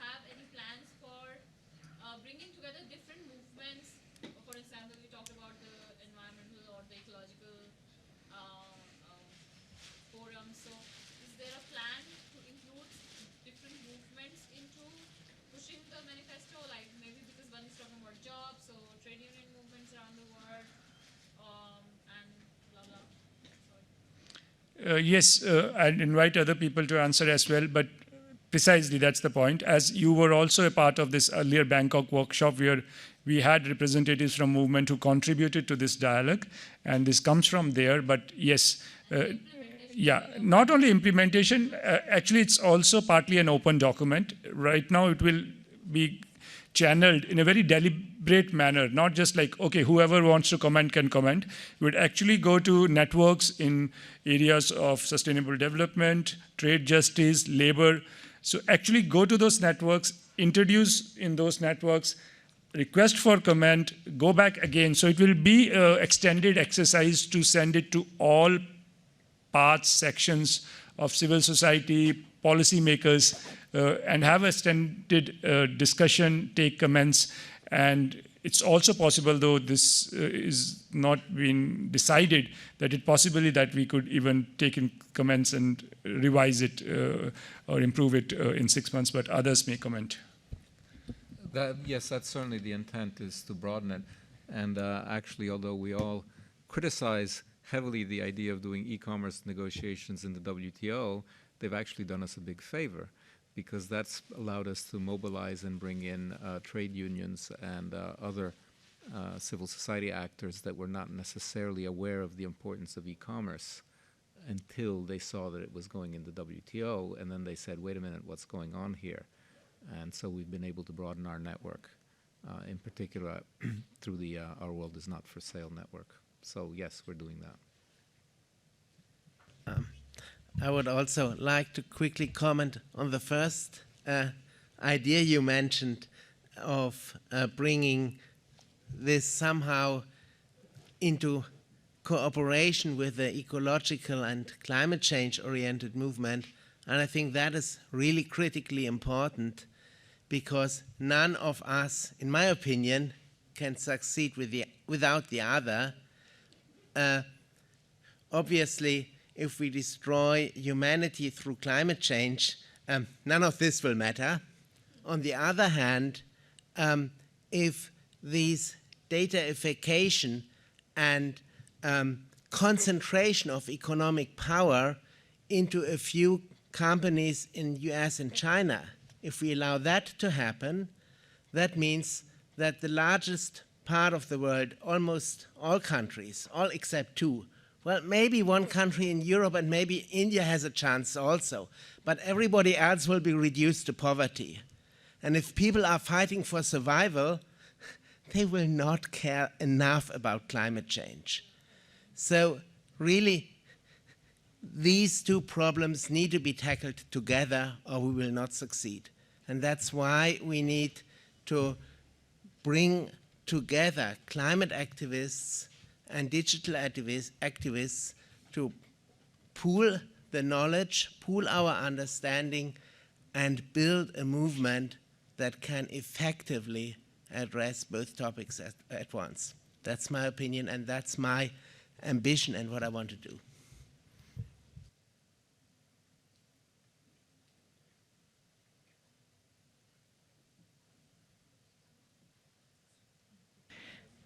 I could maybe just add, there is a Spanish translation of the manifesto now available on the JNC website. I think there'll be a French one shortly, so let people know if that's of interest. And I wanted to comment briefly on, well, two things. One, about how we're going to take this debate forward. In the case of Latin America, we have a space in Spanish and Portuguese, and if anyone is interested in being on that, talk to me afterwards. I can include you on that list. It's not specifically of JNC, but it's related to the JNC process called Internet Ciudadana. Secondly, I just wanted to briefly comment on Steve's point about that the real battle is with the big corporations, which I absolutely agree with, and that we need a global strategy to address that, which isn't easy, obviously. But I just want to insist that that doesn't exclude the local struggles. And I think one of the biggest challenges we have at every level, not just on the digital, in climate change, in labor issues, in whatever area we're working in, is to start to build closer links between the local and the global, but also to build a clearer vision for people, because most people are more involved in their local struggles than in global issues. And that's very often because they don't have a clear vision of the global causes behind the local issues they're struggling with. And I think that's something we really need to contribute to at this level of the digital. One of the problems is that the big digital corporations aren't seen as such bad guys, although they're starting to be. But you know, Google's not seen as such a bad thing as Monsanto, for example, or as the mining and oil companies. And so that undermines people's awareness of the importance to be fighting against the power of these big corporations, which is probably even bigger than either Monsanto or the big oil companies or any others today. So that's one of the issues that we need to address.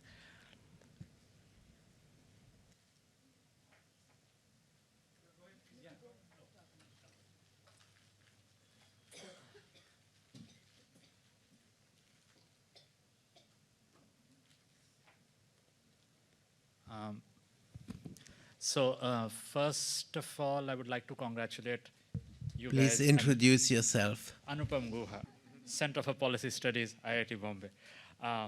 So I was fortunate enough to be in Bangkok when the first iteration of this happened, and I saw the complexities through which it evolved. And I'm very happy to have been here to listen to the final panel thing.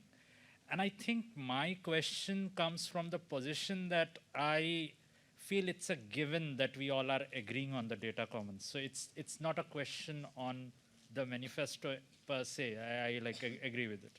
So my question is in a bit of a what now sort of a thing, because I'm going to read point 10 of the manifesto, people should fully own and be able to control the software they install in their personal or collectively owned equipment.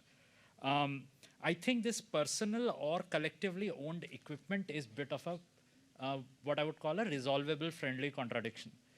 This resolvable friendly contradiction was also quite evident between the EU Green rep and the SPD rep and Anita. And my question is that since we all seem to recognize that we would like that certain things be no-go areas, we would like to push for the annihilation of certain data collections from tech monopoly repositories, while we would also like them to share their data for this data commons. How do we get to that point wherein we balance the impulse towards economic justice and the impulse towards individual rights, which I don't think is trivial. So, I mean, it has to be done. So what is the practical way forward on that note, given that we all agree on the data commons thing?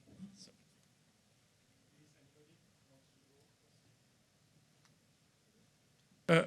See, I think you brought the question actually, as you also pointed to the tension which was already on the panel and talk about ownership, etc. I was thinking already to speak about it. See, the problem is that a lot of people like this idea of, we would stick to our good ideas, but not convert those ideas into institutions. So while they have institutions, the ones who oppress us have the institution, the default property ownership of data right now is with them. And around that, they're building what are institutions. And institutions are applicable social relationships. They're programs of social relationship, actually. So they are building institutions, and we love our ideas so much that we want to hold on to our ideas, but not convert them into institutions. We don't like the word ownership and property. That's a different matter that Elinor Ostrom, whose whole life was spent to save certain aspects of our lives from commercial control to a commons control, uses the word common property regimes. And she won a Nobel Prize for that theory and work. But we don't like the word, and therefore you don't transgress it. The point is that there would be intelligent systems operating here. And either X or the Y will move the levers of those systems. And those systems are going to be there. And unless they have an institution which they are developing right now, the default property law. I talk to a lot of companies who say that, well, we collect this data, it is our property. All big companies actually use that word, it is our property. So there is a default property with them.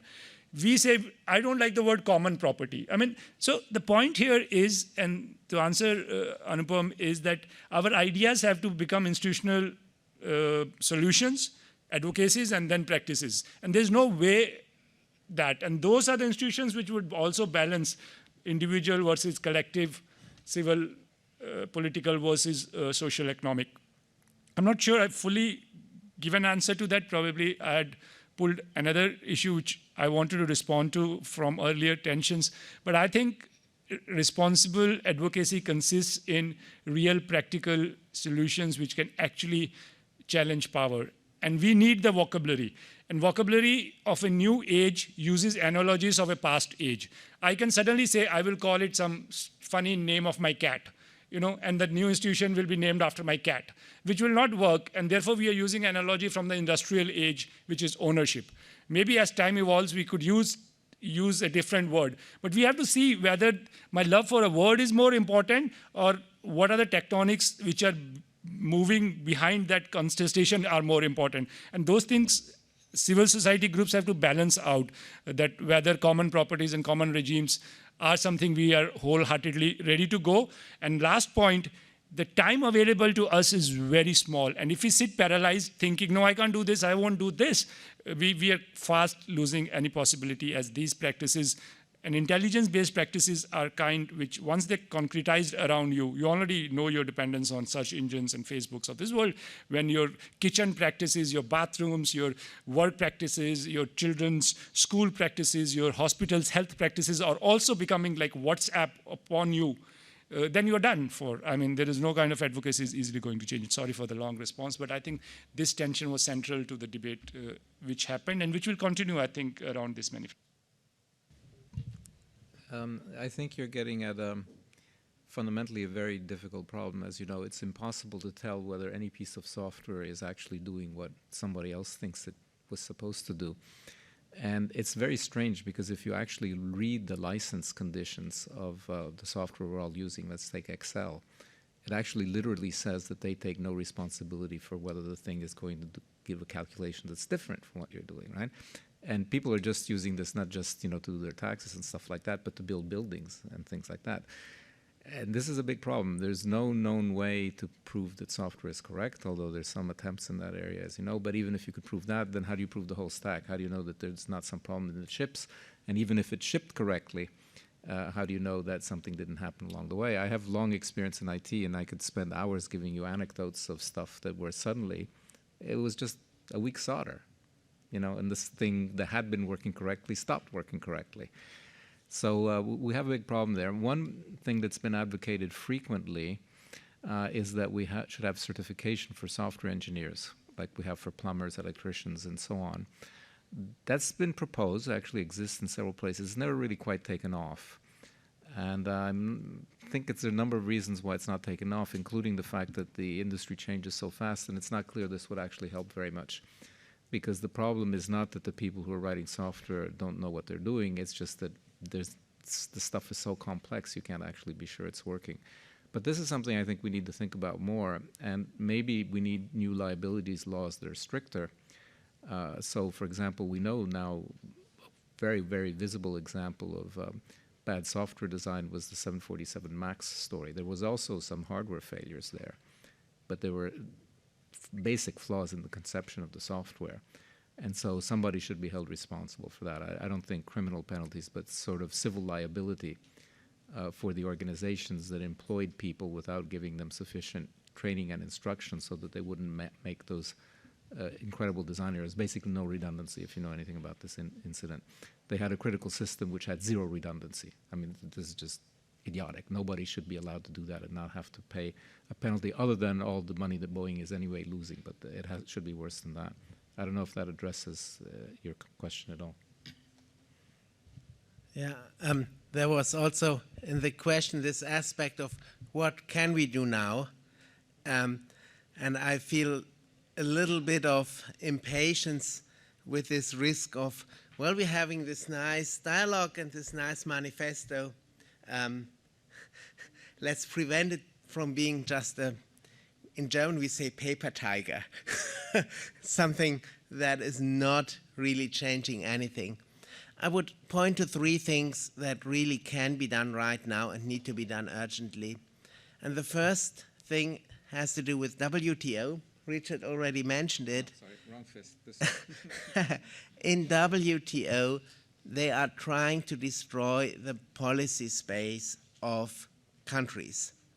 Now, talking about countries having a policy space in internet governance, that used to be a dirty word to the extent that JustNet Coalition, who has been talking in that direction from the beginning, used to be considered something akin to don't talk with those people. I mean, they are against the internet. The climate has improved a little in this area now. I don't have to be afraid of saying those same things anymore so much. But really we need to defend the policy state, space of the state. Because if the problem is that the country could, through this concentration of digital power, become unable to meet the basic needs of its people, obviously the country is going to have a problem. And the US is not going to fund the social welfare program of any other country but itself, right? And China also, they will not fund social welfare of any other country but itself. So really we need to empower states to be able to meet their obligations, the human rights obligations of the state, which include meeting basic human needs. So that is a fight that is happening right now at WTO. Support that fight, it's terribly important. Secondly, states need to start experimenting. Nobody right now is able to tell their country precisely what they have to do to create a viable data commons movement. But I can give them lots of ideas on things that are worth trying. So let them put some research money in it. And I don't mean only academic research, but also practical stuff, actually generating data that is valuable as contents of such a data pool, which can actually empower local companies to create value. And thirdly, I would suggest, let's not wait for the state to fix the problem. I don't believe into states that much, and I certainly don't believe into the international system fixing it. It won't. So let's try to get together. I mean, not every person who owns a business is just a profit-hungry shark. Lots of them exist. I don't deny that. But there are also people who are reasonable and care about human values. Let's create some alliances around those and have them do some things, pool some data, create common usage models that benefit the members of those alliances, and that thereby build models that can be taken forward if they work. Now, of course, when you do that kind of thing, you have to be careful not to run foul of anti-competition laws, but I believe there are ways to do that. If you're interested in that kind of idea, let's talk more after the session.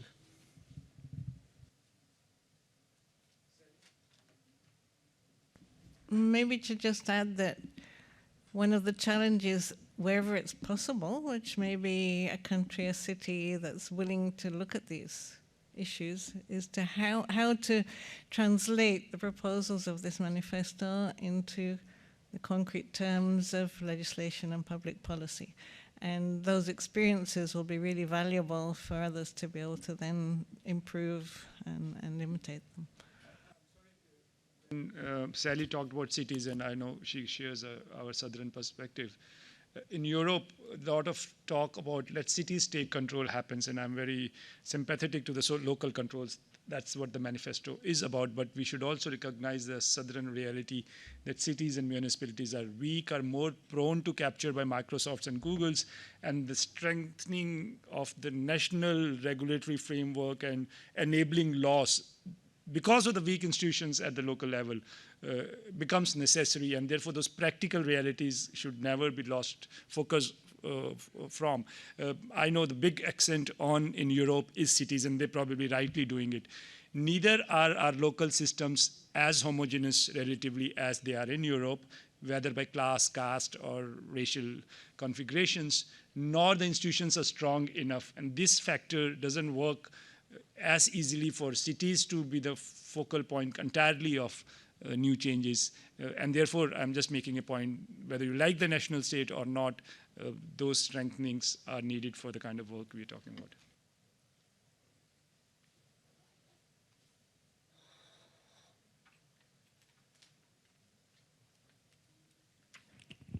Yeah, I guess the biggest question now is, what do we do now? So I'm Rick Bahage. I came from the Philippines. Our country has 100 million population.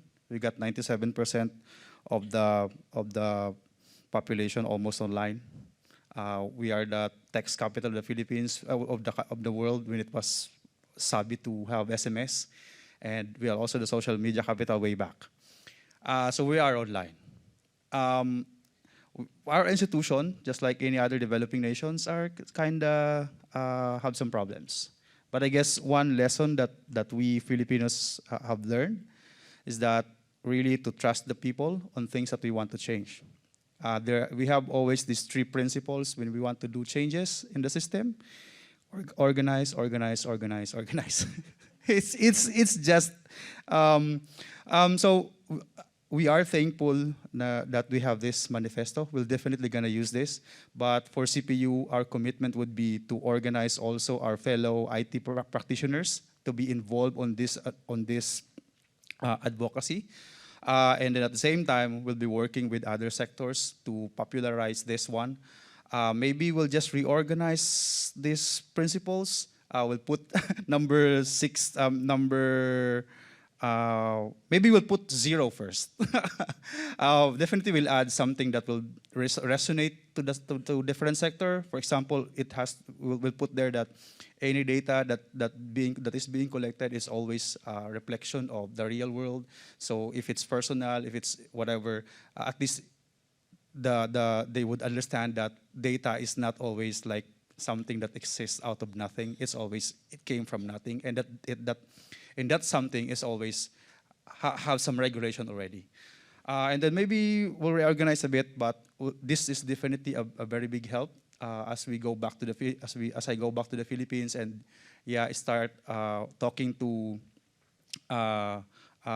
parliamentarians also. So to have these laws or at least amendments on our existing e-commerce privacy law, and we still have to have a data localization law.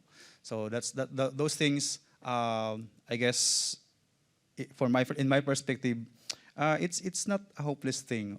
As Parminder said, we definitely have little time, but I guess we just have to trust the people. Yeah, that's great. In terms of the message to the parliamentarians, I think that there are really 3 things that are very concrete and that they can buy into. The first is to ally with South Africa and the other countries on the e-commerce initiative in WTO. So either stop participating, I forget whether the Philippines is in the initiative or not, no. Continue not to participate. But make that a very clear government position that no, we're not doing that for the very good reason that it's premature. We don't yet know what we're doing, we can't participate.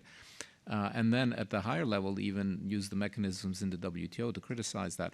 They're using funding from all the members for this initiative. Somebody should go to the budget committee of WTO and say, why are you doing this? You know, if those rich countries want to have negotiations, they can pay for it. Why is the WTO, the whole WTO, paying for this? The second thing is exactly what you mentioned, more laws. So I don't know what data privacy law you have. If it's good, fine. Otherwise, adapt it to Convention 108 or the GDPR. They're not that different. And then, as the Europeans have done, link that into the trade negotiations. So the Europeans are very clear. We will allow free flow of data only to countries that have protection equivalent to the GDPR. Sounds human rights, but to me it also smacks of colonialism, because it's the Europeans who decide whether your law is adequate. So, but anyway, make that point. We will protect our own data. The Europeans are doing it. Nobody can object to that. And the third one, and again, the Europeans have started doing it, tax the guys. So there's the famous moratorium on e-transmissions, oppose the extension of that. But independently of that, right now, everybody is saying that you can have a sales tax on digital goods. Fine, so do the sales tax. The French have done it. The Americans don't like it. Take the New Zealand version, which apparently the Americans object to less.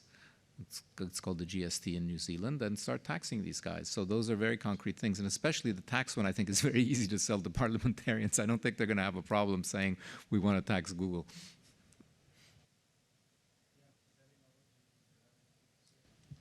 I just agree with Richard, in particular with the idea of taxing them. I just agree. Both Rick comes from a trade union, and actually we can do all those good analysis and all, but finally it translates to organize, organize, and organize. And you cannot organize, organize, and organize with a fatalistic approach and thinking that we are done for. We need to, and he's therefore coming from that, says rightly that though time is short, there is still hope, we can do it. And I think the purpose of this manifesto is to see that hope comes together. And I actually like the idea, perhaps when especially Rick was saying we need a 0.0 to collect more points, but our idea was that we just put something together, because once you have something to talk for, against, then it brings things together, and we will push it through the movements, through different labor unions, etc., and take things together. But we need to get ourselves together, and that's a key purpose. Anybody else who has a comment, question, anything? From the insiders as well, because a lot of us now in the room are those who have had some association with the process. And if you don't, and unless the panelists have some last word to say, which I encourage them to, we can go for any closing remarks, and then we can disperse. And thanks so much for coming. So anything, Richard, Sally, Norbert, and then. Yeah, I just wanted to pick up a couple points that were said earlier, which I think are very important. One was this question of equity versus efficiency. So in the current economic system, whether it's capitalist or not capitalist, it's the same thing. They're striving for more efficiency. We want to produce more and more things quicker, better, cheaper, so that we can have more of them. But first of all, that's destroying the climate, but also there's an equity question. The gains have to be distributed equitably. And I think that that's what we've lost, and that's why now people are rebelling with their feet. And we saw that in the US with the election of Trump, in Britain with Brexit, in France with the Gilets jaunes, and now it's happening actually everywhere. Every time I open the newspaper, I found some more countries having massive demonstrations because some price has been raised and things are no longer affordable. And then on the China US versus Europe issue, it's true, Macron said that, there's no question about it. I have to say that personally I find this to be a relic of colonialist thinking. When we look at the world as being Europe, US, oh, guess what, now there's also China. Well, guess what, those three blocks taken together are less than half of the world's population, and the population of those three blocks is stable or declining, except the US, but in the US it's because of net immigration from Latin America, as you know. And the rest of the world is actually growing. So other parts of Asia are growing, the African countries are growing, and the Middle Eastern countries are growing, and I believe there's still some growth in Latin America, although probably less than in those blocks. So let's not forget that there's the rest of the world. There's not just three blocks. And we're largely concerned about protecting the rest of the world from the predatory instincts of the US, which are very obvious. And, you know, I actually love Trump because he's made everything obvious. It's much easier for me to criticize the US. People don't look at me like I'm crazy anymore. They say, oh, yeah, you were right. And, of course, those of you who are coming from any part of the world know very well the colonial history of the Europeans. And from the Philippines, you know, the US version of that, who replaced the Spanish. The Chinese, yeah, jury's out. They don't have a colonial history. I think it's unfair to see the belt, what's it called, the One Belt Initiative as an attempt to impose the same kind of colonialism as the Europeans did, because that's never been the intent of China. But still, you want to be careful, right? Of course, you always want to look in the mouth of the gift horse, after all, despite the old saying. So we have to worry about it. And Chinese have a very different culture, and they have a different view of human rights than many of us do, and we don't necessarily agree with the way they do things, even if their population, at least for now, seems to not be very unhappy, except in some places like Hong Kong. Thanks. So thank you so much. Thank you for being here. Yeah, you know, you're. Sorry, I just want to make a big comment on this issue of optimism or pessimism. I agree that right now it looks very difficult to make significant progress at national or international levels. I think that is going to shift. There will be a door of opportunity. It will be a short one, probably. At that point, you need to be ready. At some time, this will blow up. People will realize, politicians will realize that this data economy is eating their breakfast, lunch, and dinner. And then the question is, what happens? Are the social movements ready? Are are the social movements prepared? Do they have an understanding of what is going on? Where the problem comes from? If they are ready, then we can push for change. If we are not ready, then we'll get something that is worse than what we have now. So we will need to make use of that window of opportunity, which may be short, and we need to organize now so that we will be ready then. Thank you.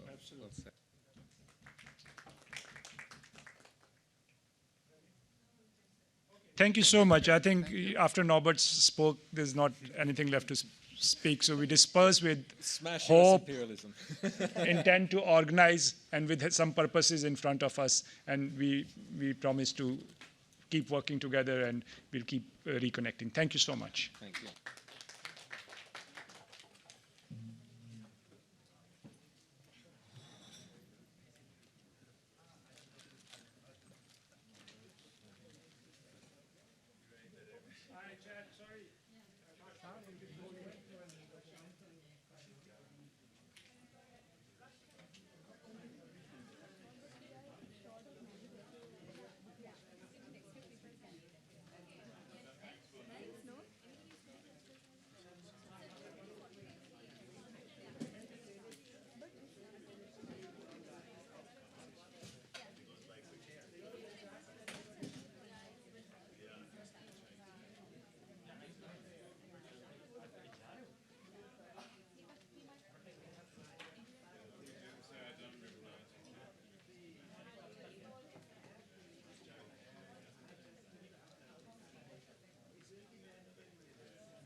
This is the first time ever we have done a pre-event. We have never done a pre-event at IGF.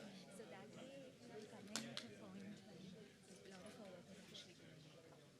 So many of it is like the first for us. Like in the sense, of course, things have gone to many IGFs. Like having done releases, having done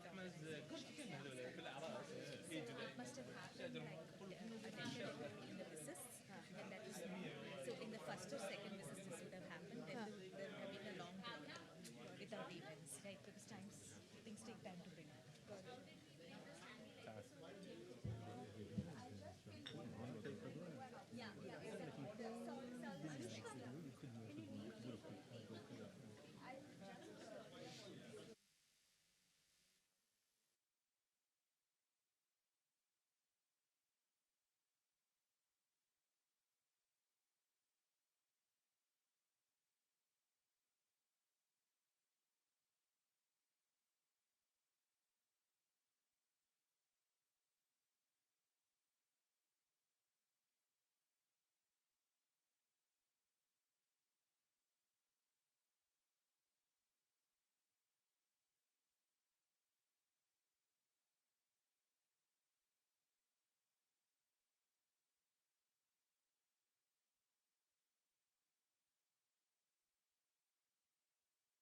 Hey!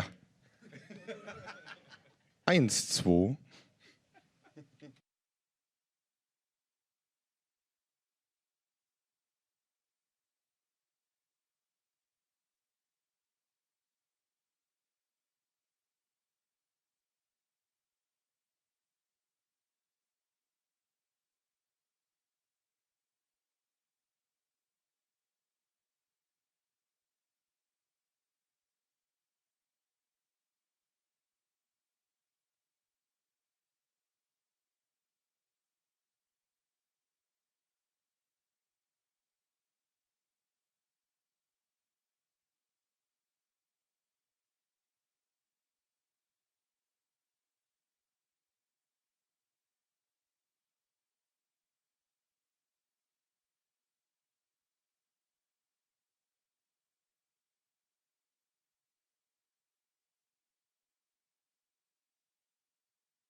Feierabend wieder duftet.